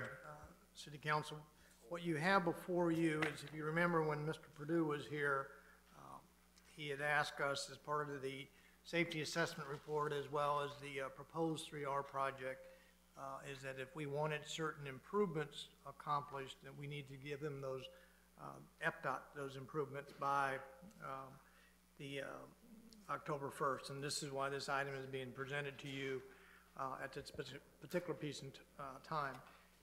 The safety assessment was completed late last year, early part of this year, and it named a number of improvements to the Highway 98 Harbor Boulevard corridor from Airport Road to the Marlar Bridge. It included pedestrian crossings.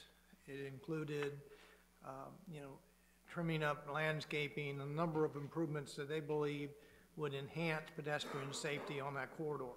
The 3R project, which is basically resurfacing and restriping of 98, is anticipated to be accomplished and started over the next 18 to 24 months. FDOT has already engaged a consulting engineer to manage that project, so they're in that stage of starting to scope out exactly what that scope of services would be. In order of magnitude, I believe they have approximately $3 million to accomplish that work. To give everybody just a refresher on the kind of the history of this, is the city has been evaluating and studying the installation of a signalization at Marlar and Highway 98 Harbor Boulevard for several years. I wasn't here, but in my understanding, at a meeting in April 2014 that the Chamber of Commerce hosted with certain affected property owners, along with the city representatives and FDOT and Senator Gates attended that meeting. And basically the direction given was to try to develop a consensus from the community for FDOT to basically take some direction from as relates to what improvements we needed, specifically the signalization at that intersection. As I've said in my memorandum to you,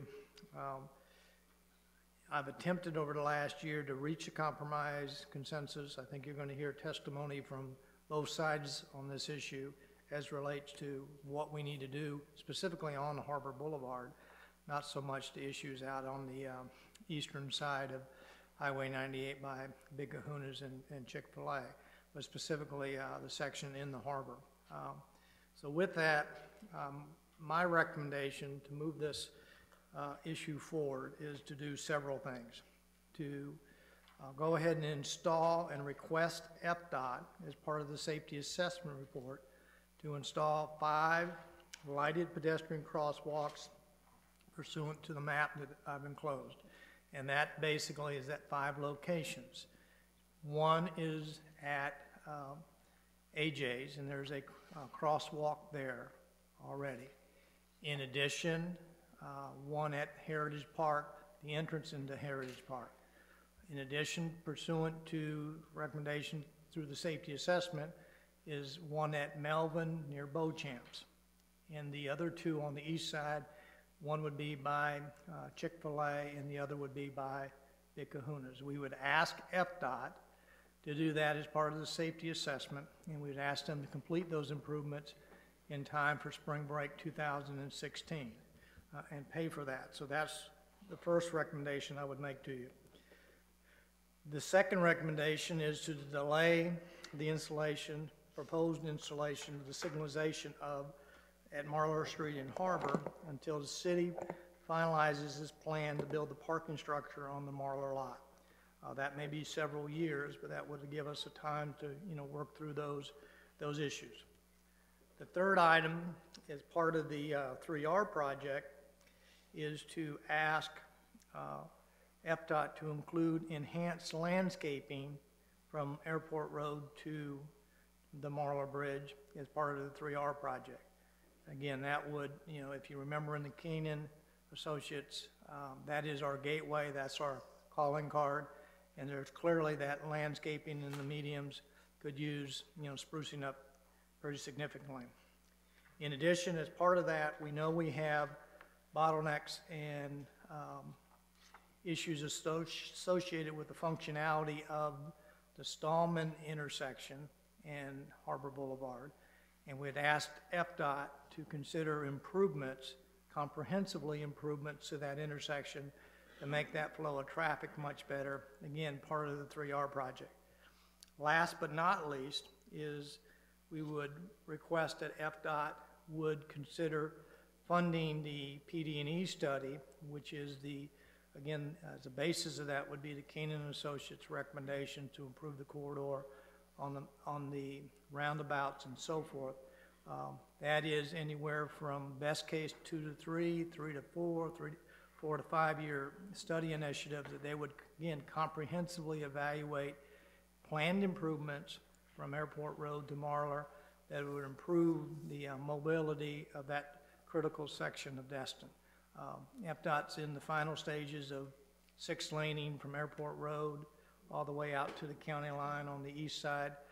So clearly we're going to have to deal with the section that's from Airport back to the Marlar Bridge. So I know this will have a spirited discussion. You've got a number of stakeholders and property owners here this evening. It's, again, I've attempted over the last year to reach some type of compromise that would be acceptable to all parties and have been unsuccessful. So my recommendation is before you, and we'd ask for your direction so that we can proceed with meeting our commitment to FDOT to give them some recommendations that the City Council can endorse no later than October 1st of this year. So thank you, Mayor. Thank you, Mr. Casella. Just as I did on item number 32, we have 7 people that wish to speak, and so I'll give each of y'all up to 3 minutes each to come forward and, of course, state your name for the record and share your thoughts, one way or the other before City Council. Then we'll close the public portion and turn it over to City Council for direction or discussion. First up, Mr. Bruce Crow.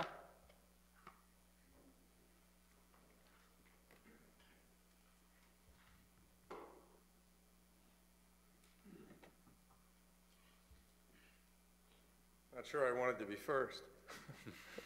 But, yeah, I just want some clarity for my own information. So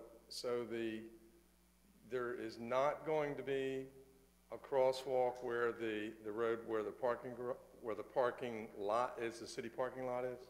There would be one at Heritage Park, which would be basically in front of the motel across the street in at that location there.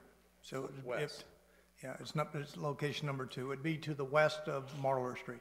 Okay, and then if and when you did structured parking, then you would put another crosswalk or a light? What would be proposed is when the structured parking went in, that we would signalize the Marlar intersection. And we would still have the crosswalk too? That would be contingent on working through with FDOT. I mean, how we get folks through, but that's would be the plan. We'd have both. Seems like a lot of stopping there if you have pedestrians. If you do the crosswalk where you just said versus doing it at the intersection, there's going to be another place to stop if people enter where the crosswalk is proposed. Both could remain. I mean, that could remain at both AJ's and the Heritage Park entrance. If you signalized, FDOT may require one of those, the one at the park be removed. I don't know. That's a conversation we need to have with FDOT. Okay.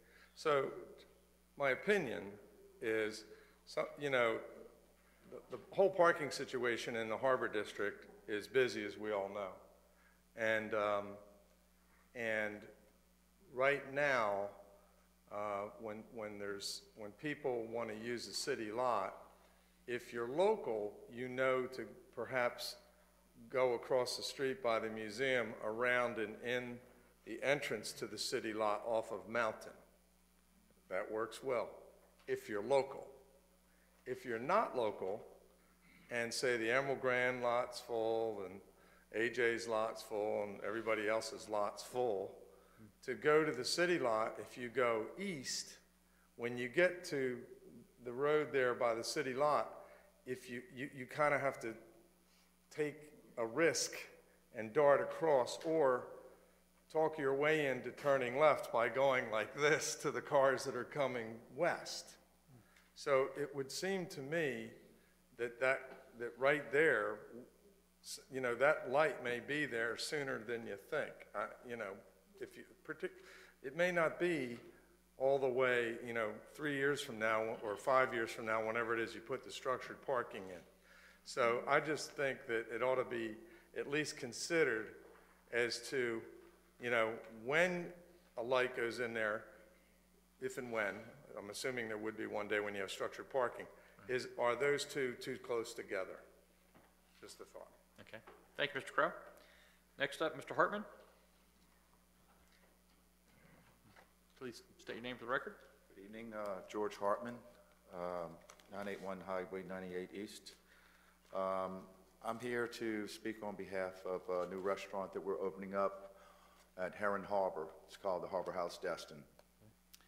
I had the opportunity to really be around the area and become very familiar with the parking congestion and the parking problems down in that area since we've been down there for the last 6 months and making improvements on the property. And I'm here against putting off going with a light or a crossing on Mahler. I'm really against delaying that. For one thing, down toward AJ's, as we all know, it's very congested. All the lots fill up, and more people are just beginning to be aware of the parking for the Harbor Walk and beginning to use it.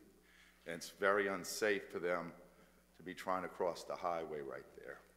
So I'm here in support of, you know, doing something about the problem now for the safety of our visitors.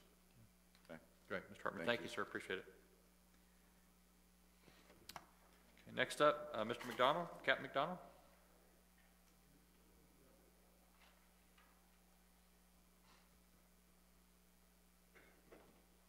Mr. Mayor, City Council, certainly is a privilege to speak with y'all tonight.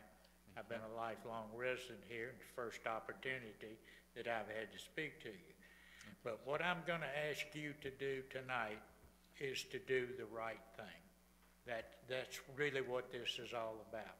I'm not that concerned about the property rights and the different mix in this. What I'm concerned about is doing what is right for the community and for the pedestrians and the people that drive and live in this community. I work down on the harbor. I use the harbor crossing. One of my favorite places to eat is the new place where you can get the killer barbecue. So I had to go up, exit Mr. Perry's exit out of his area, wait an average of 7 minutes to cross the road in order to get a barbecue sandwich. We are overrun in the harbor with the proliferation of our rental units. Everything down there is growing. That's a testimony to what the city has done with the Harbor Walk, but we desperately need parking. The problem is that you cannot in good conscience ask somebody to go to the city parking lot and then wait and take their life in their hands to cross at that point. I think that the solution immediately is a traffic light there. I will share 3 life experiences with you. One, 8 o'clock at night, some 12, 15 years ago, I'm sitting at the Waffle House. The brakes screech, that thud. I jump up and I run out, and there's a young lady that's been hit trying to cross there. I sit there with her, you know, hold her in my arms until the people arrive and deal with her issue. I wish I'd have kept the bloody shirt to show you what an issue we got on 98. Some 10 years later, traffic is busier. I'm, you know, doing the smart thing. I'm gonna ride a bicycle to my boat, save the parking space. I'm coming down the sidewalk right there in front of Mr. Perry's entrance to his thing. A pickup truck dashes out, doesn't even stop. He's trying to get out ahead of that traffic. Rolls me in 98. I still got the bruises to attest to that. Had there been a light to slow that traffic down, and 35 miles an hour is not realistic, folks. It's 45 miles an hour. So going on with my life experiences, I've had that experience. I've had one automobile accident in my life. Guess where that was? Trying to get into the Heron Harbor entrance, and I'm in the middle, and traffic is zooming, and I try to get across the thing, and a motorcycle doesn't see me, and he runs up under the front of my pickup truck. I'm the one that crossed from the medium. It's my responsibility. So what I'm asking you to do tonight is to do the right thing. Do what's good for the community. Do what's good for the people that live here. Do what's good for the property rights, and make the right decision. But I would ask you to strongly consider the traffic light. Thank you for your time. Thank you, Captain. Appreciate your time. Next up, Mr. Perry.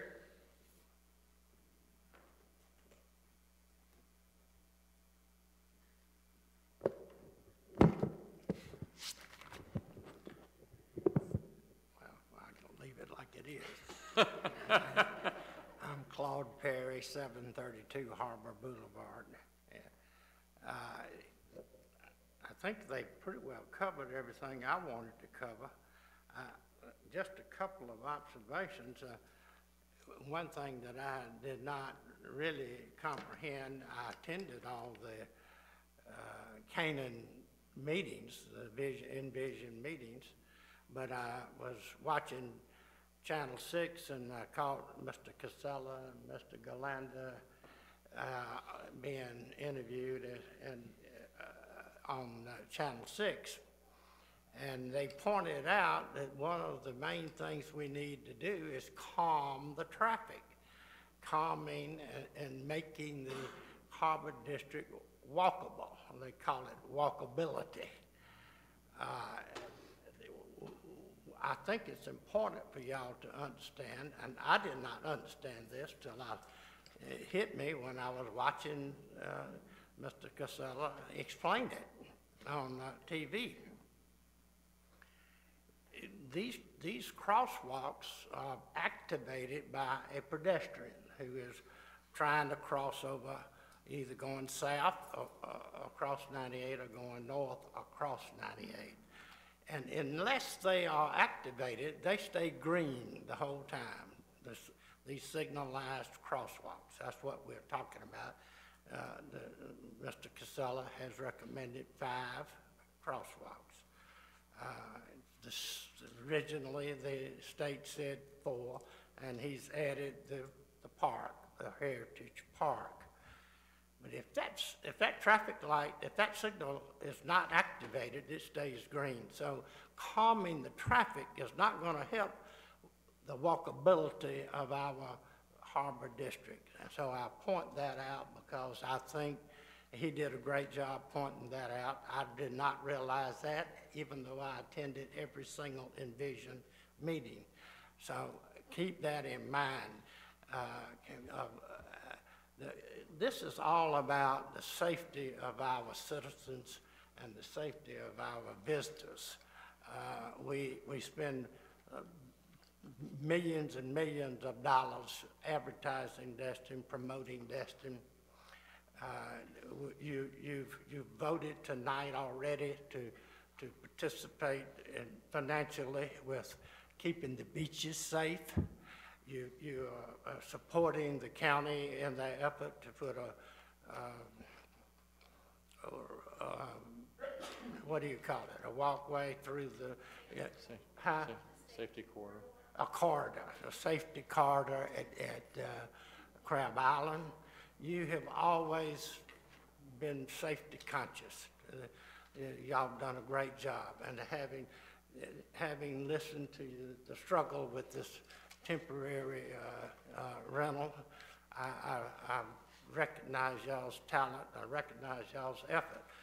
This is a simple, very simple issue that we are facing, and that is the life and death of these visitors that we invite here. And I urge you to give that the proper consideration and support the light, because I think the light is the only thing that's going to solve this problem. If we wait for the roundabouts to solve the problem, that might be 5, 6, 7, 8 years. By the time, what is the study? 4 or 5 years? Yeah, 2 to 3, 3 to 4, 4 to 5, I mean, depending on how quickly. So I think it's an immediate problem, and I urge you to, I could have gone on for another 30 or 40 minutes, but I know you want me in 3, so I'll sit down. Thank you, Mr. Perry. Thank you, sir. Appreciate that. Next up, Ms. Wines.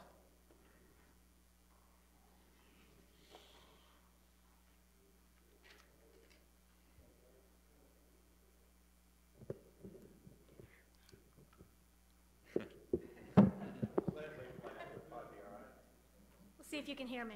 I'll stand on my tiptoes. You good? I'm going to read you tonight. Mr. Mayor, ladies and gentlemen, council members. Last month, 8 of the Big Ten Harbor property owners met on August 18th. We've had 3 meetings this summer stemming from the rollout of the Envision. Discussion at this meeting centered on the potential for a traffic signal at the Melvin intersection in the 3R project. We almost unanimously agreed that we were in favor of the mid-block pedestrian crosswalks. The property owner who had the most to gain was the only one who voted against the mid-block pedestrian crossing at that time in a 7-1 vote. The dissenting vote was obviously looking out for his own personal agenda and not at what was best for the city of Destin. Of course, that's not his job, it's your job, and we appreciate what you do. Present at that meeting were Mike Buckingham, Christine Clark, Dewey Destin, Keith Howard, Charles Morgan, Claude Perry, Dale Peterson, Marianne Wines, and City Manager Greg Casella. I understand that Keith is here to talk tonight. I understand he's had a change of heart since the meeting, and I haven't had the chance to talk to him, and I'm hoping that he'll come up, and I'd like to hear from him, and I know the other property owners would also like to hear about the change, but because of the high congestion, safety, and accidents, 4 of the pedestrian crosswalks we were told would be placed at the city's Heritage Park, AJ's, Beauchamp's, Kahuna's, and then 1 more at the city's discretion. All of those were mid-block. That's number 1. Number 2, having heard the discussion for and against, City Manager Greg Casella agreed to recommend the 5 pedestrian crossings that the Harbor Group recommended. Number 3, the DOT met several times with the Harbor property owners. They told us that they were not in favor of the proposed traffic signal at the intersection. They said they would consider it if it's what we really wanted. What we had requested were pedestrian crosswalks, but the city, under the manager at the time of a different city manager, told us that the DOT would not approve the pedestrian crossings, only a traffic signal. We're not sure why City Hall didn't tell us the truth, but the fact that we believed it back then and even stood up, most of us stood up and addressed y'all and asked you to support the traffic signal at that time. Now that we've talked to DOT, we are backed off. We are back to the pedestrian crossings that we originally requested. Number 4, based on what the city workshop that we had regarding the activity, and we're talking about significant batteries of sheriff response level of the establishments along the boardwalk, the location where this intersection feeds in comparison with much larger properties had a much higher number of incidents. We have to think of the image and the family-style nature of our city. Is this really where we want to send our tourists at their first glimpse of the Destin Harbor and the heritage of Destin? Is there a better place? Well, we purchased a park on the harbor for a substantial amount of money. A vast number of people would really like to see it utilized. It's supposed to be with a gateway to the harbor. We'd like to see that made a reality. The park makes a much better impression as the introduction to the harbor and its mid-block, which would be safer for the pedestrians. Would we take it at the Destin Fish and Fleet Marina? Absolutely, but the best place for everyone is at the Heritage Park. Number 6, the Martle intersection is east of the parking lot. The lot goes about half a block to the west. There's only a few parking spots that it would make sense when parked to walk east to that intersection. Most of the traffic will be drifting and parked to the west, closer to the park. Why would we ask people to walk east to go west? So in summary, the 7 reasons to support the mid-block intersection are, number 1, the majority of the harbor property owners who need it support the mid-block, which is the Heritage Park. Number 2, the DOT supports the mid-block and says it's safer for the pedestrians, Heritage Park. Number 3, the city manager supports the mid-block, Heritage Park. Number 4, Heritage Park is a safe, clean, beautiful introduction to the harbor versus a location that feeds straight into an assortment of unsavory activities. Number 5, the Heritage Park is a gateway to the harbor. It's the natural and safest place to put the crosswalk, plus it's mid-block. Number 6, the Heritage Park is in the direction that the people will naturally begin to walk. And number 7, it's in the best interest of the city. Thank you so much. Thank you, Ms. Wines, appreciate it. Okay, next up, Ms. Weidenhammer.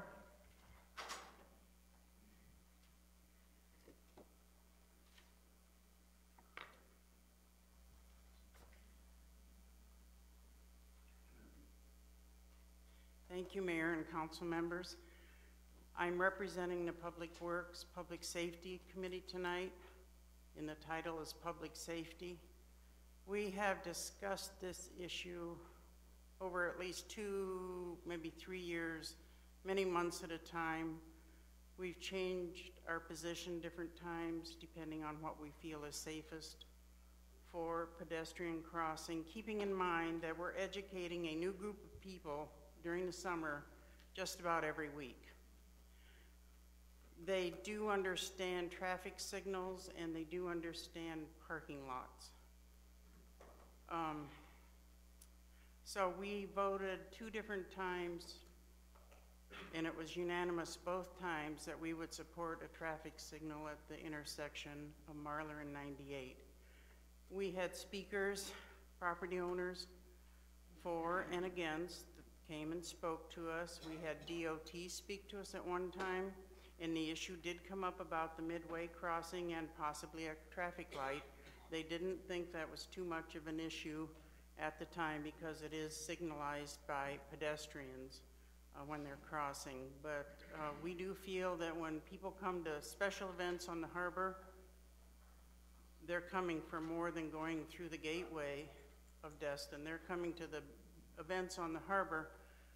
Parking would fill up quite rapidly in the little city parking lot on the south side. But the big parking lot on Marler Street has a lot more parking for tourists and locals. So at this time, we support the mid crossings, and I hope they come sooner than later. We would probably hold off on pushing a little more for the traffic signal if we see that those are really working the way we would hope. We did discuss a lot of signage to educate the people of where they need to cross.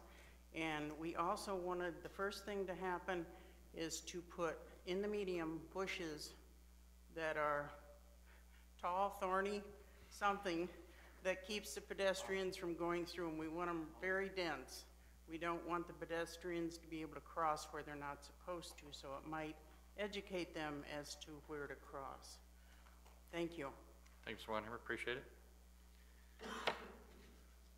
Any more? Okay. Next up, Ms. Moore.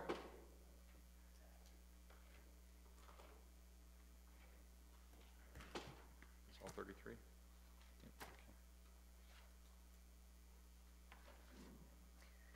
Lee Moore, representing Howard Group. We have been a supporter of the fully signalized intersection at Marler since the beginning, and we still are. Now, if that's not possible, if we can't get the stakeholders together, we have expressed support for the mid-block crossings. However, we've never expressed support for the location of the particular mid-block crossing between Palmetto and Marlar Street to be at Heritage Park. And there are a couple of reasons why. There are a lot of reasons, but I'll focus on the big ones.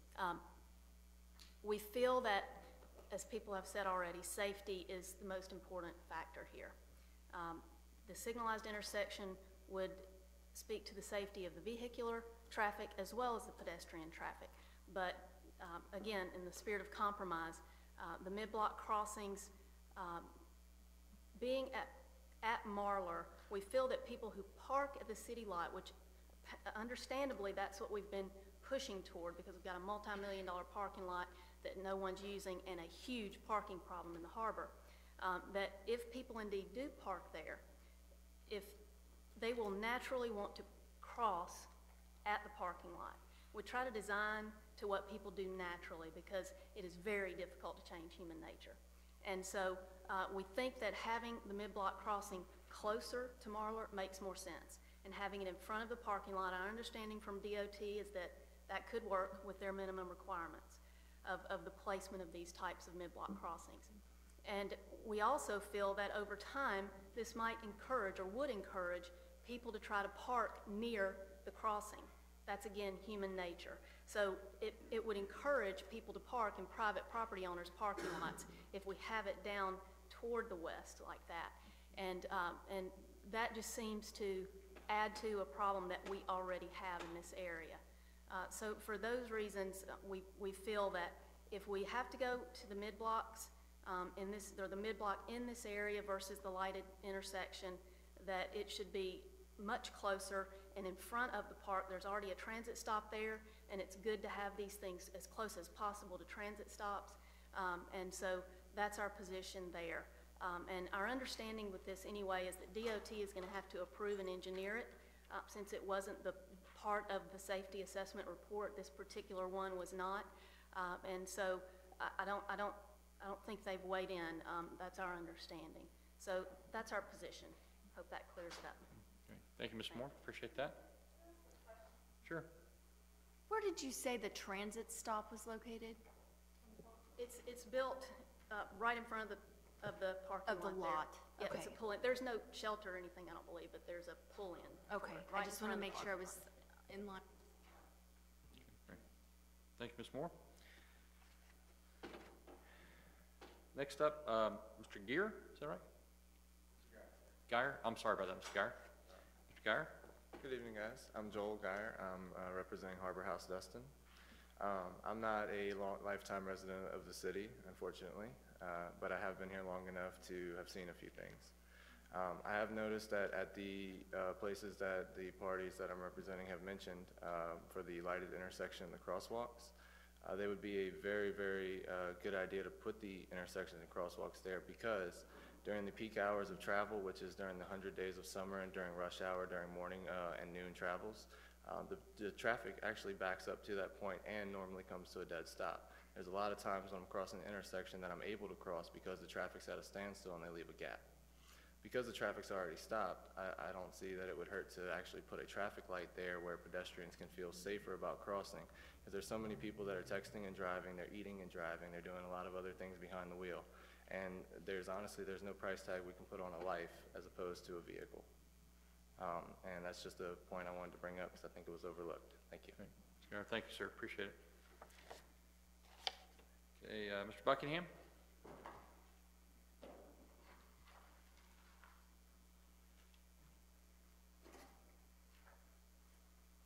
Council, thank you. Mike Buckingham, 783 Bayou Drive. It's hard to believe we're still here. We haven't got this solved yet. But back a year and a half ago, we had brought 18 signatures of property owners that actually own real estate in the Harbor District. And we had brought it to the attention of the city manager, stating that that we did not support the red light. And there was everybody, including Mr. Boss, Peter himself even, signed this thing that y'all have a copy of.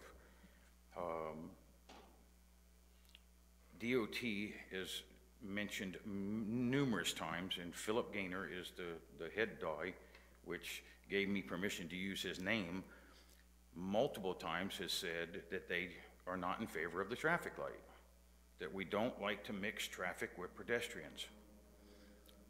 Please keep in mind that I came in front of you all about a year ago and I told you all that the parking lot was designed to take the traffic in and out on Mountain and then take it out so the traffic wouldn't come out in front of the pedestrians. Correct me if I'm wrong. Thank you.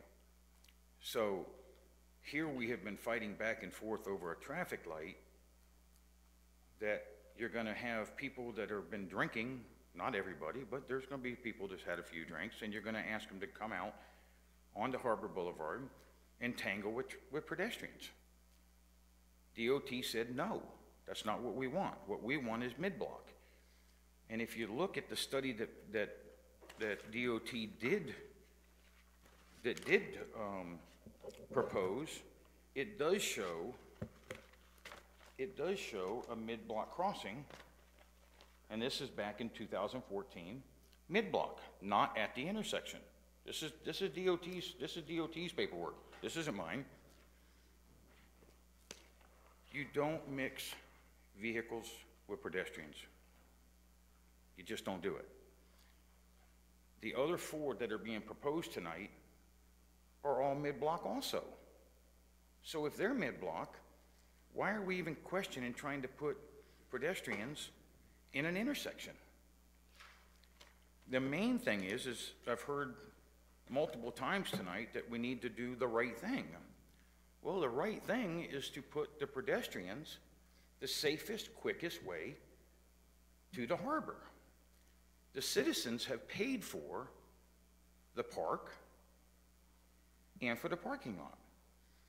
And why would we want to direct them 300 feet a different way to get down to what we are calling the gateway to our harbor? So I'm here tonight to tell y'all, please do the right thing. Vote for these pedestrian mid-blocks. Let's go forward. Now that we get the pedestrian mid-blocks done, let's concentrate on getting the park done, and we're going to be finished. Keep in mind, the parking lot has been said multiple times. It's going to be used by employees. The locals who use that, where the guests can use the parking on the south side. So in most cases, all of us locals, we're not going to get out on Highway 98. We're going to get back on Mountain like it was designed to do and head out. Thank you for your time. Thank you, Mr. Buckingham. Thank you.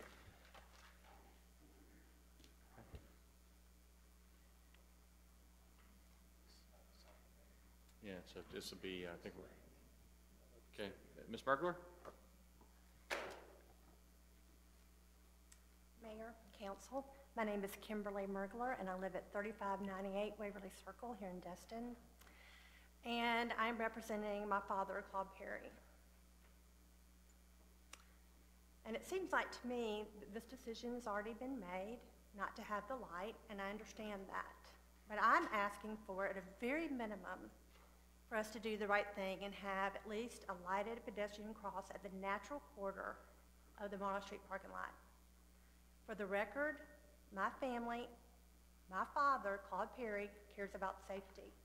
I've been here a year, and I've watched people race across this road, up and down, near where my father's property is. I am there every single day.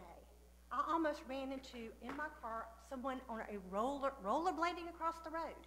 They weren't in a crosswalk, they were just trying to get across the street.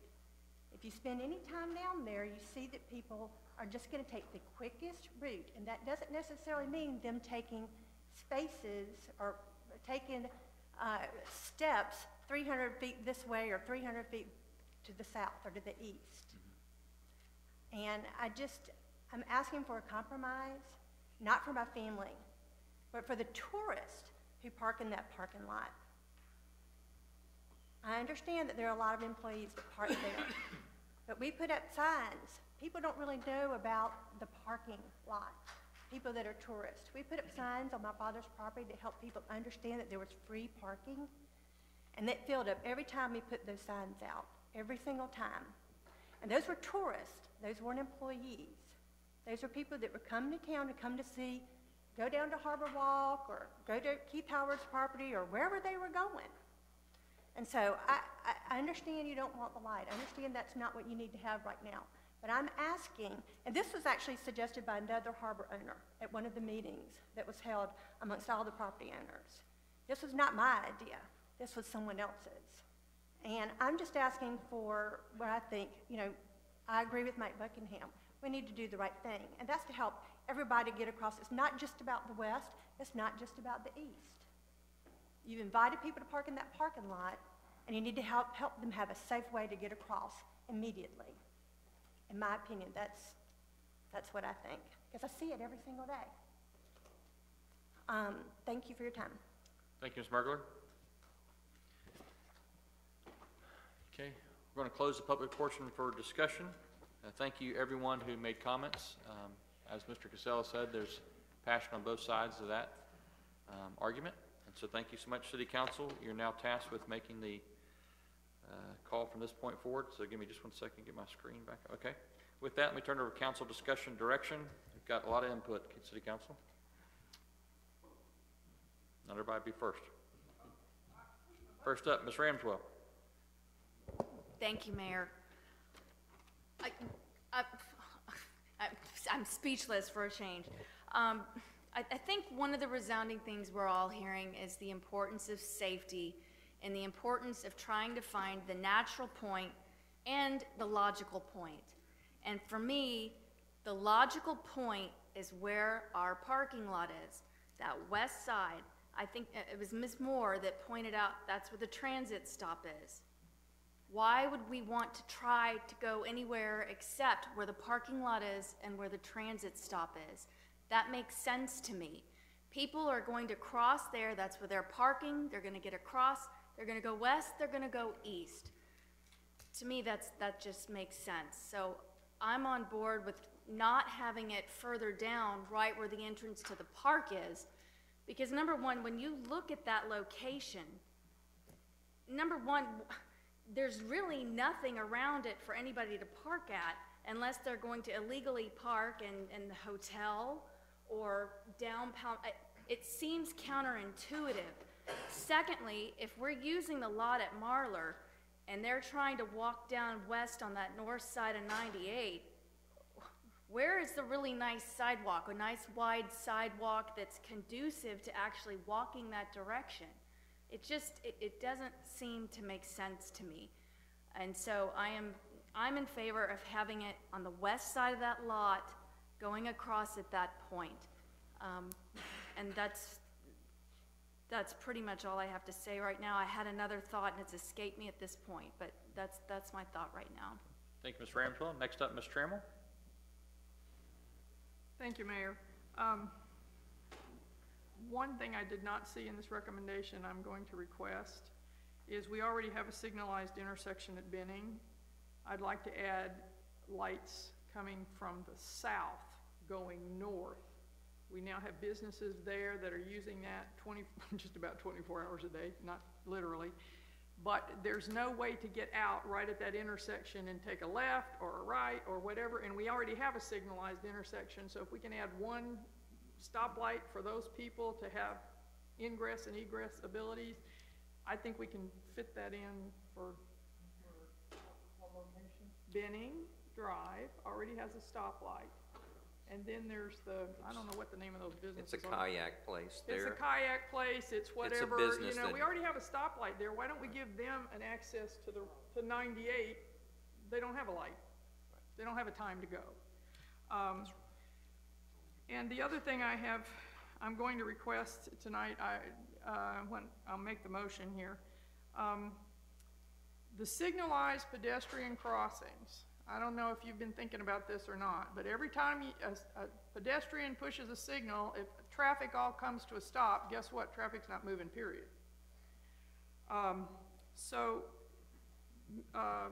The gentleman who was here from DOT, I asked him the question, can you coordinate the pedestrian crossings with the current or future stoplights that we have out there so that even though a pedestrian pushes the button, they have to wait till the flow of traffic ends and there's a break to stop, or to cross.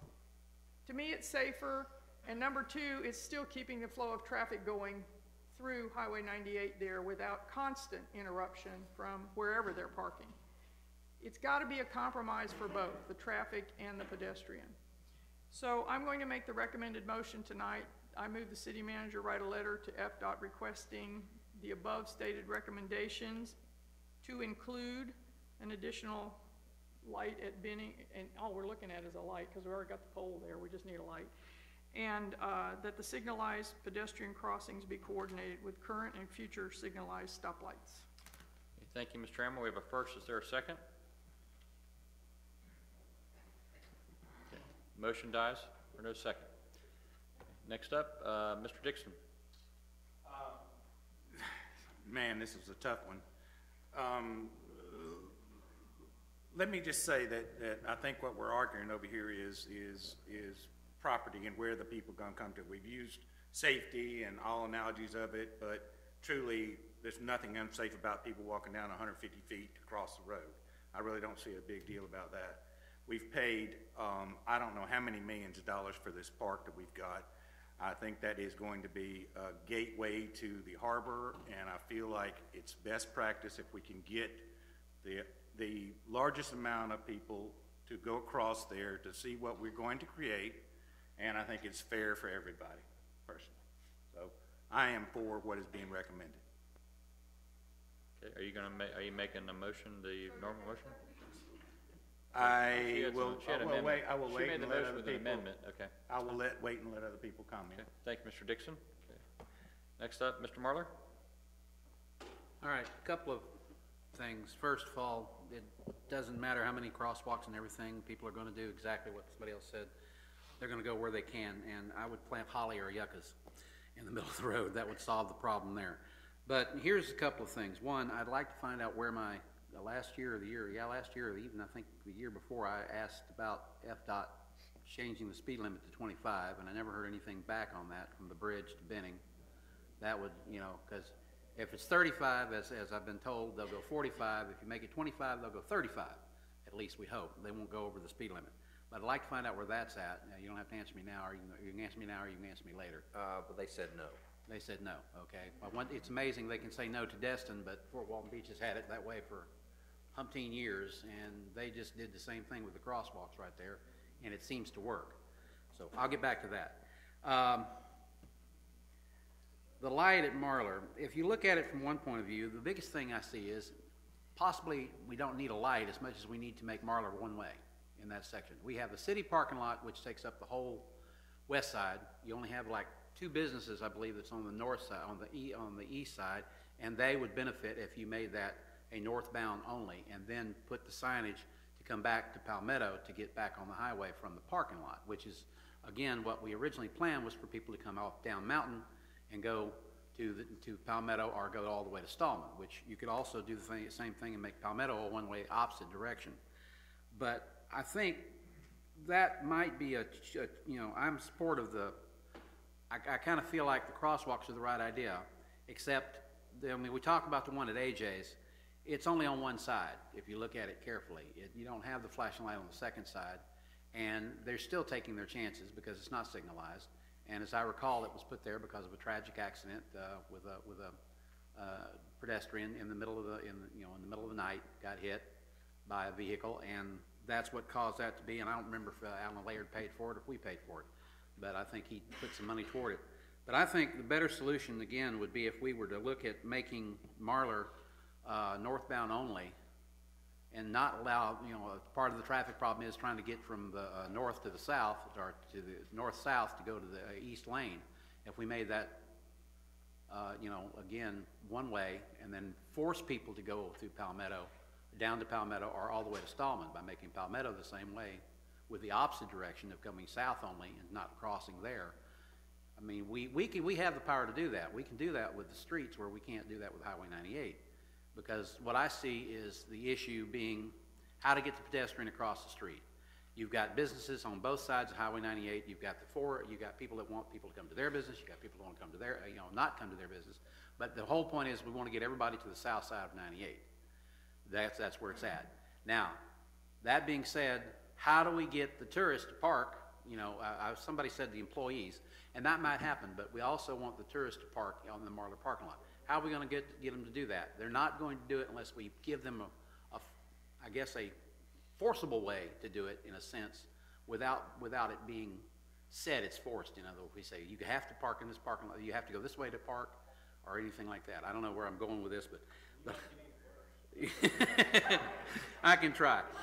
The last thing I'm going to use as an example of General Bond Highway off of 85. At one time, General Bond was two-way. You come off Lewis Turner, you could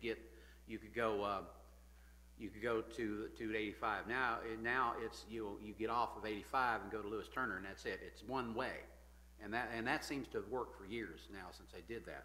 And to finish up, the crosswalks. If we're gonna do signalized crosswalks, I don't know, somebody, about timing the lights, what Ms. Trammell said. I've noticed that because I cross Stallman every day, there's a 10-second delay from the light and the pedestrian. The pedestrian gets about a 10-second head start, if you want to put it that way, on before the light changes to a color. In other words, if you're coming off of Stallman trying to cross to Emerald Grand, if you watch it, the crosswalk will turn white with the person 10 seconds, and goes 10 seconds before the light will turn green so they can turn right or turn left. And the same thing goes for the one that's across on the other side of the street there at Whataburger. But a lot of people, I've noticed, as soon as all traffic is stopped, they're in that road before any of the crosswalks are lit. And so that brings me to the final point. Looking at what Fort Walton did there on Main Street, I saw it. It seems to work. I think they're using a little bit of the Hawk system, and I think that's the way I would want to go. But we need to do. But Ms. Trammell is right. We need to do something about stopping the traffic all the way. And I really still believe that slowing down the traffic is going to help too. But I guess we're not going to go there since DOT. But maybe they'll change their mind at a later date, because these crosswalks are going to present a problem to me, because and Mr. Dixon says it. Walking that, I'm lazy. Okay, I'll admit, I'm a little lazy. If I find the parking spot is closer to where I want to go, I'm going to go there. And that's the same with the tourists. They're lazy. They don't want to go out of their way. It's, we had the same issue down the road, at the Mellow Mushroom, that we've had several incidents there simply because, but I'm right across the street from where I want to go. I'm not going to go 100 foot to the crosswalk. I'm going to go where I want to go because it's faster. So the pedestrian crossings are great if you get them to use them. If they don't use them, we're going to have the same problem. And I think, yes, the holly and the yucca would do, and I've probably run my mouth too long. But then the last but not least, and I promise to be done with this, if we could, I'm even looking at moving the one from Palmetto closer to, the one at Palmetto, I'm trying to figure out exactly, it's almost as close to our park as one way I'd think about moving the one from Palmetto over to the other side, over to the other, or one in front of AJ's, to around Palmetto if it were me. But, that's just my one opinion, and I'll shut up now. Sorry. Thank you, Mr. Barlow. Next up, Mr. Braden. Thank you, Mayor. I think it'd be a whole lot easier for me to make a decision on it if I didn't feel like there was a lot of personal gain in a red light. I hear a lot of talk about, safety, but I still feel like in my heart that it's still personal gain on that whole issue. But on the lighted crosswalk, I feel like it would be better to place it on the west end of the parking lot. If we're putting it where we're proposing now in front of the Waffle House, it's putting it on the west side of their driveway, which everyone leaving there is actually looking to the east, and you're crossing people on the west side. So it's the same problem all over again. We're running over people because we're looking where the traffic's coming from and we're crossing people here. I just think it's more of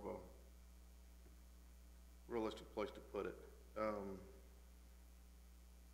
On the highway, if I had the final say-so on it, I would ask DOT to change the width of the lanes from 12 feet to 10 feet and give us a buffer on either side of the highway, next to our sidewalks. Maybe that would, people would feel a little safer walking down the sidewalk, so cars aren't passing 6 inches from them. That's just my 2 cents on the whole matter. Thank you. Okay. Thank you, Mr. Braid. Mr. Dixon? Yes, I'm gonna go ahead and make the recommended motion. And again, the reason I'm making this motion is because we have a gateway park that we're trying to design, and we're trying to get people to it. But basically, I move that the city manager write a letter to FDOT requesting the above stated recommendations, and basically the recommendations are what was put out in our package. Okay, thank you, Mr. Dixon. I'll second that. Okay, we have a first by Mr. Dixon. I would appreciate his consideration for the. Second by Mrs. Trammell. And I will add to that motion, I'm sorry, if Ms. Trammell is good with it, that we do everything we can to synchronize these with the traffic signals that are in close proximity. They can be. Yeah, if you're willing to accept. So do you accept that? Thank you. I'll be glad to accept that. Okay, thank you, Mr. I don't know why Dixon, you Ms. did- Trammell. Discussion, Mr. Wood? Thank you, Mayor. Does anybody yearn for the strip club discussions to come back? Because I sure do. You know, I was gonna write out a speech tonight, and I decided not to do that. I was just gonna wait and hear what people said and see where it goes. You know, I've been involved in transportation issues for 8 years here, and have never seen a more difficult issue in the guise of safety than this one in 8 years on the council. There's not here much about safety. I could use some acronyms for it, but safety wouldn't be the word I'd use. And whoever needs to lace up their shoes needs to lace them up. You know, where in the end the 5th crosswalk goes, I can make pros and cons for putting it at the park, pros and cons for putting it on the west end where the current crosswalk is at the corner of Marlar right now.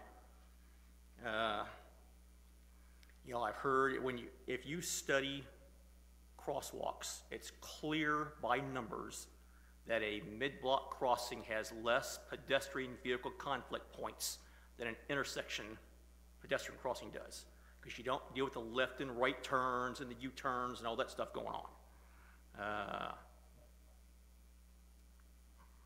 I was hoping that I would hear from everybody before I talked what their druthers were, and unfortunately, based on what I've written down, we're at a 2-2 tie of folks that have spoke.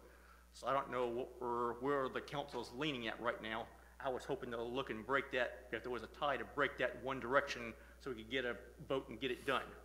So I don't know where this is going to go yet. So. Mr. Foreman's going to speak next. So okay. Actually, Jim, I'd like to hear from you, if you don't mind. Okay, well, I discovered why I wasn't called upon. My light keeps going out when I punch it. It does that. Okay. You have got the floor, Mr. Foreman. Well, okay, that's the problem. Okay, here's what I think on the subject. After listening to experts over a period of 2 years, after listening to the public for at least that long, after listening to the arguments on both sides, I could probably argue both sides at this point in time. My concern is this: I'm the city's rep on the Okaloosa County Transit Committee, and we're in the process of designing all the stops for the buses in the city. And what we're trying to do is branch out so that it covers tourists throughout the area, so that we can hopefully take some of the cars off the road. Now, that's idealistic, I realize, but at the same time, what we're trying to do is give options to the tourists, perhaps in groups and numbers, so that where we put those stops, it will facilitate decreasing the numbers of cars and parking, and hopefully offer the pedestrians a good route to cross over to the south side.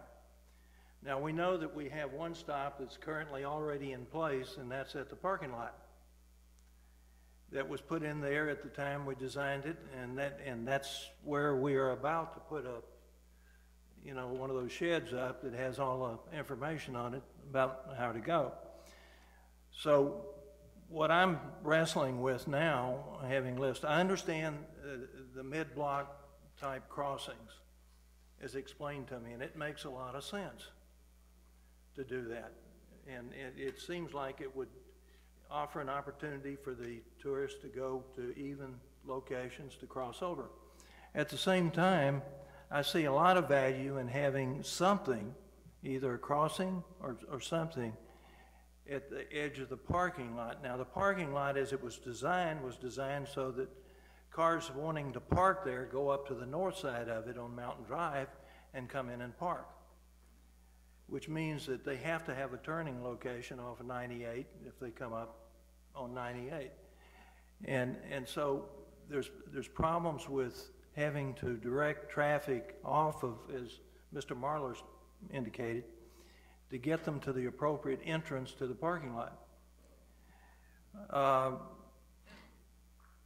Having said all of that, I think the idea of having some sort of a crossing, if we're going to have a transit stop at that location, normally people will park and then cross over to their location. And so getting them to the parking lot is the real task.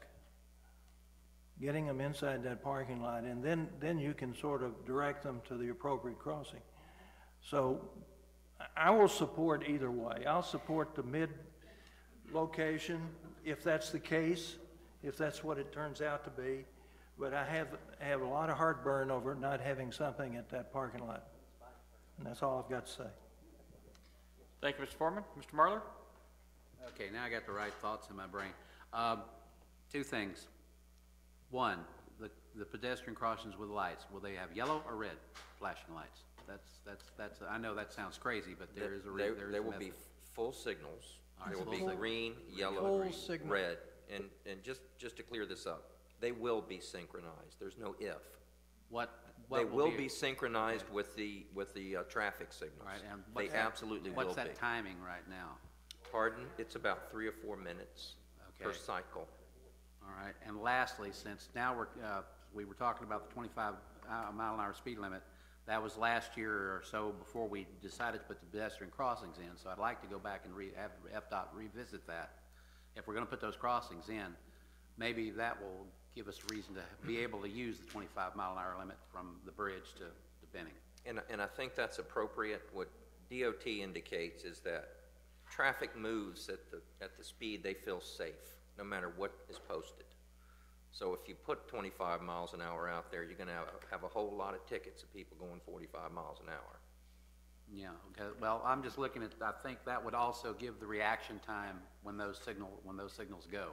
Because I'm still seeing, and you know, I still see more people run the red light at Stallman than you can imagine on a normal day, not even just a busy day, but on a normal day, so I think that would help us. All right, thank you, Mr. Marlar. Ms. Trammell? I'm looking at this picture up here, and I will tell you from all the information we've gotten from traffic calming and pedestrian safety, and I think Mr. Wood will even back this up, none of the crosswalks should be perpendicular. They should be at an angle so that the person crossing the street is facing the traffic when they're crossing the road. Do you agree with that? I have seen those designs that keeps you facing traffic. I don't know if that's... These are designed to get you across the lanes as quickly as possible, and an angle would add time to that crossing. But I think that's much safer than straight across, but that's just me. Mr. Casella? Let me weigh in. Y'all have debated this. I don't know if there's a right or wrong answer to this question.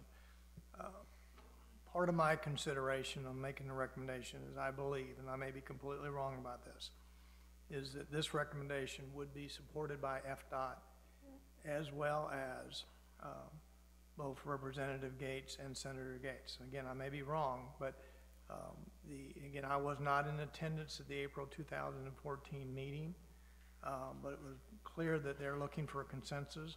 I don't think there's a compromise here. I don't think there's something, and again, I've tried for a year, and this has been the conversations we've had back and forth for over a year. So it's a very difficult policy issue. But just so you all know, part of my deliberations before I made this recommendation was, what did I think would get supported on the state level? And I Thank you, agree Ms. with that Casella. from my conversations with Mrs. Eustick about the meeting. The one thing was come to the compromise with the property owners, and I think we've done that, and I think we just need to proceed on. Thank you, Mr. Trammell. Mr. Braden? Thank you, Mayor.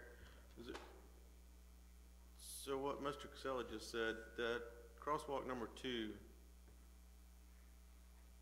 the DOT is subject to approve that, but if we moved it to the west corner of the parking lot, chances are they will not approve that? I didn't say they wouldn't. I said that my recommendation, in my opinion, would be supported by FDOT and both Representative Gates and Senator Gates. So would it take a motion to relocate that number 2 to that parking lot, the west corner of the parking lot? I mean, you have a motion and a second. You could vote on that, and if that didn't succeed, then you could make another motion. Okay, thank you. All right, Mr. Wood, and then we'll go ahead and call the vote. Yeah, I've got one question here. I guess the first bullet concerns me because I have not seen this exact bullet before. I understand the 5 pedestrian crosswalks. I did not realize we were asking FDOT to have all 5 of these done by spring of next year. I thought we were going to have part of these done in the 3R program when they resurface 98, and our $435 we have banked would build however many of those we could build ahead of time. That's what I thought we were going to do. This recommendation is requesting FDOT to fund, as part of the safety assessment report, those 5 pedestrian, and that we would continue to keep in our budget the signalization money. We wouldn't use it. If the FDOT came back and said no, then we would, I'd come back and ask y'all to redirect it. But this contemplates that money being used for that purpose. FDOT would fund it, not the city. And do it, we need to get, at the end of the day, we've got to get people safely across Roger that. 98, and we need to do that in spring of 2016. I have not read any place we're trying to get all 5 of these done by spring of next year. That's new to me. If we can get that done, that's great, but that's the first time I've heard about it. So. That's why I'm asking, that's why we need to get this recommendation to FDOT. Okay, well, we have messed around for 3 years, so if anyone else wants to, I'm going to make the motion if nobody else wants to talk right now. We got a motion, so in a second. let's call it up and get on. Okay, so Mr. Marlar has. I just have one quick question. I look back here. All right, DOT is planning on doing the resurfacing in that whole area in 2018, correct? Over the next 18 to 24 months. 18 to 24. Yeah, I know. I've been seeing them out there looking for wires and stuff. So, well, this could be a test for us, I guess. If we see how it's working, they're going to dig it all up anyway and redo it in less than 2 years. Well, they're going to have to resurface the road anyway. And the only other question I have is if they're going to, are they going to use mast arms, and are we paying for them, or are they paying for them? We're requesting they pay for it, and I don't know how they're going to do it. David, you have an idea of mast arms versus? It would be a mast arm. Okay, and DOT's going to take care of that? And right now, they plan to request funds from the federal government. The feds are the entity that funded this safety assessment, so they're going to go request it from the feds to pay for these signals. Okay, all right. Ms. Ramswell? Thanks. I just come back to looking at this map, considering what's around it, and just the natural, logical place. We built this lot hoping and encouraging folks to come and park at this lot. That's where we have the room and the space to make an elaborate cross park. When you look down at where it's situated and where the motion has been made, we don't have the room to make sort of a beautiful North Point side crossing. And I go back to the fact that it's right there in the thick of private owners' properties. It just, to me, I come back to the fact, it just makes sense to do it where we have the property, where our lot is, where the transit location is. That's it. We've got a first and a second by Mr. Dixon, second by Ms. Trammell. Obviously, great discussion both ways. Let's go ahead and let's get this vote called and press on. Let's call the vote.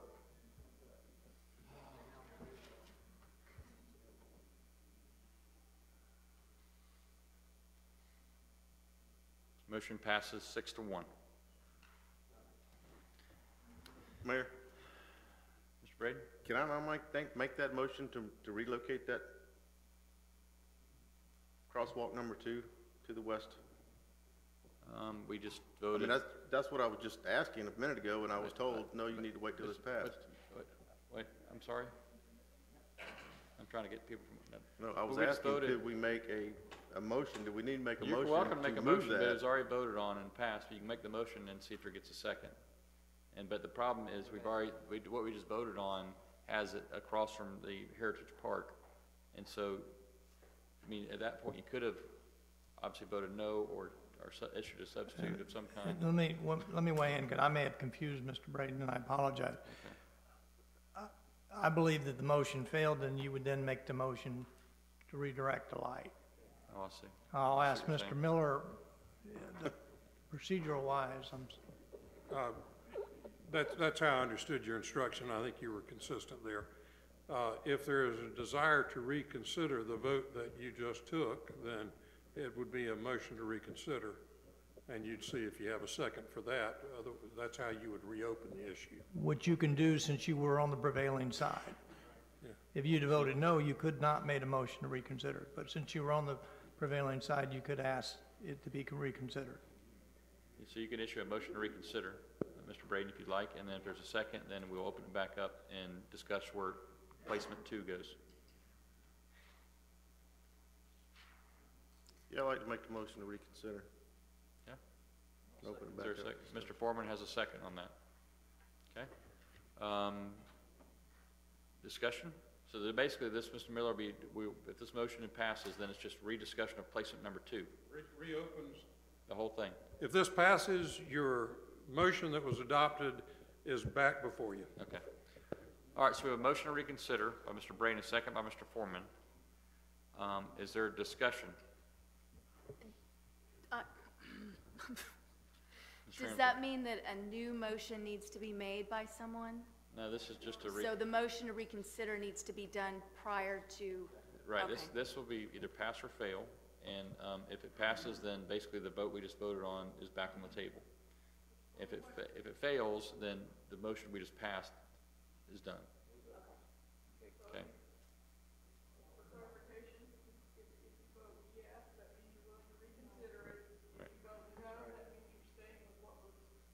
Right. If you vote yes, you're saying let's talk, open it up, talk again. If you're saying no, then it's.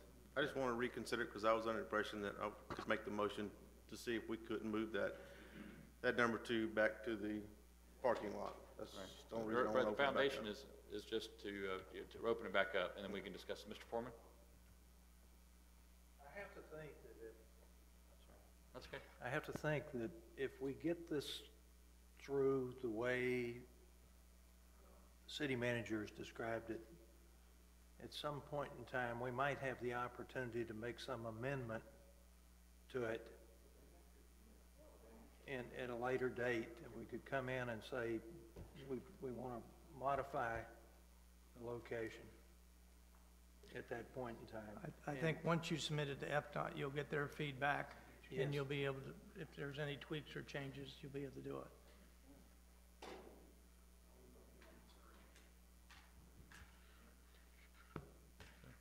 Okay, we have a first and a second motion for reconsideration.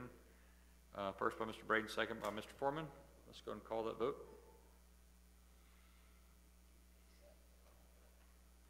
Okay, that motion fails 4-3. So we go back with the net push vote, pass 6-1, and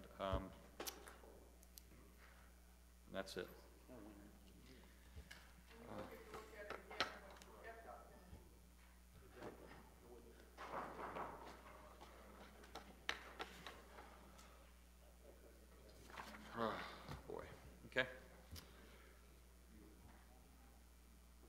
Item number 34, Morgan Sports Center roof replacement. Mr. Casella?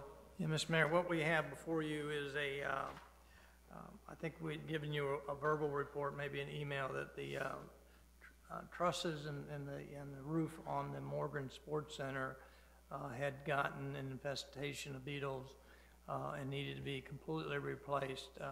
We went out and we solicited 4 local roofing contractors, general contractors, to submit on this. We got 3 bids.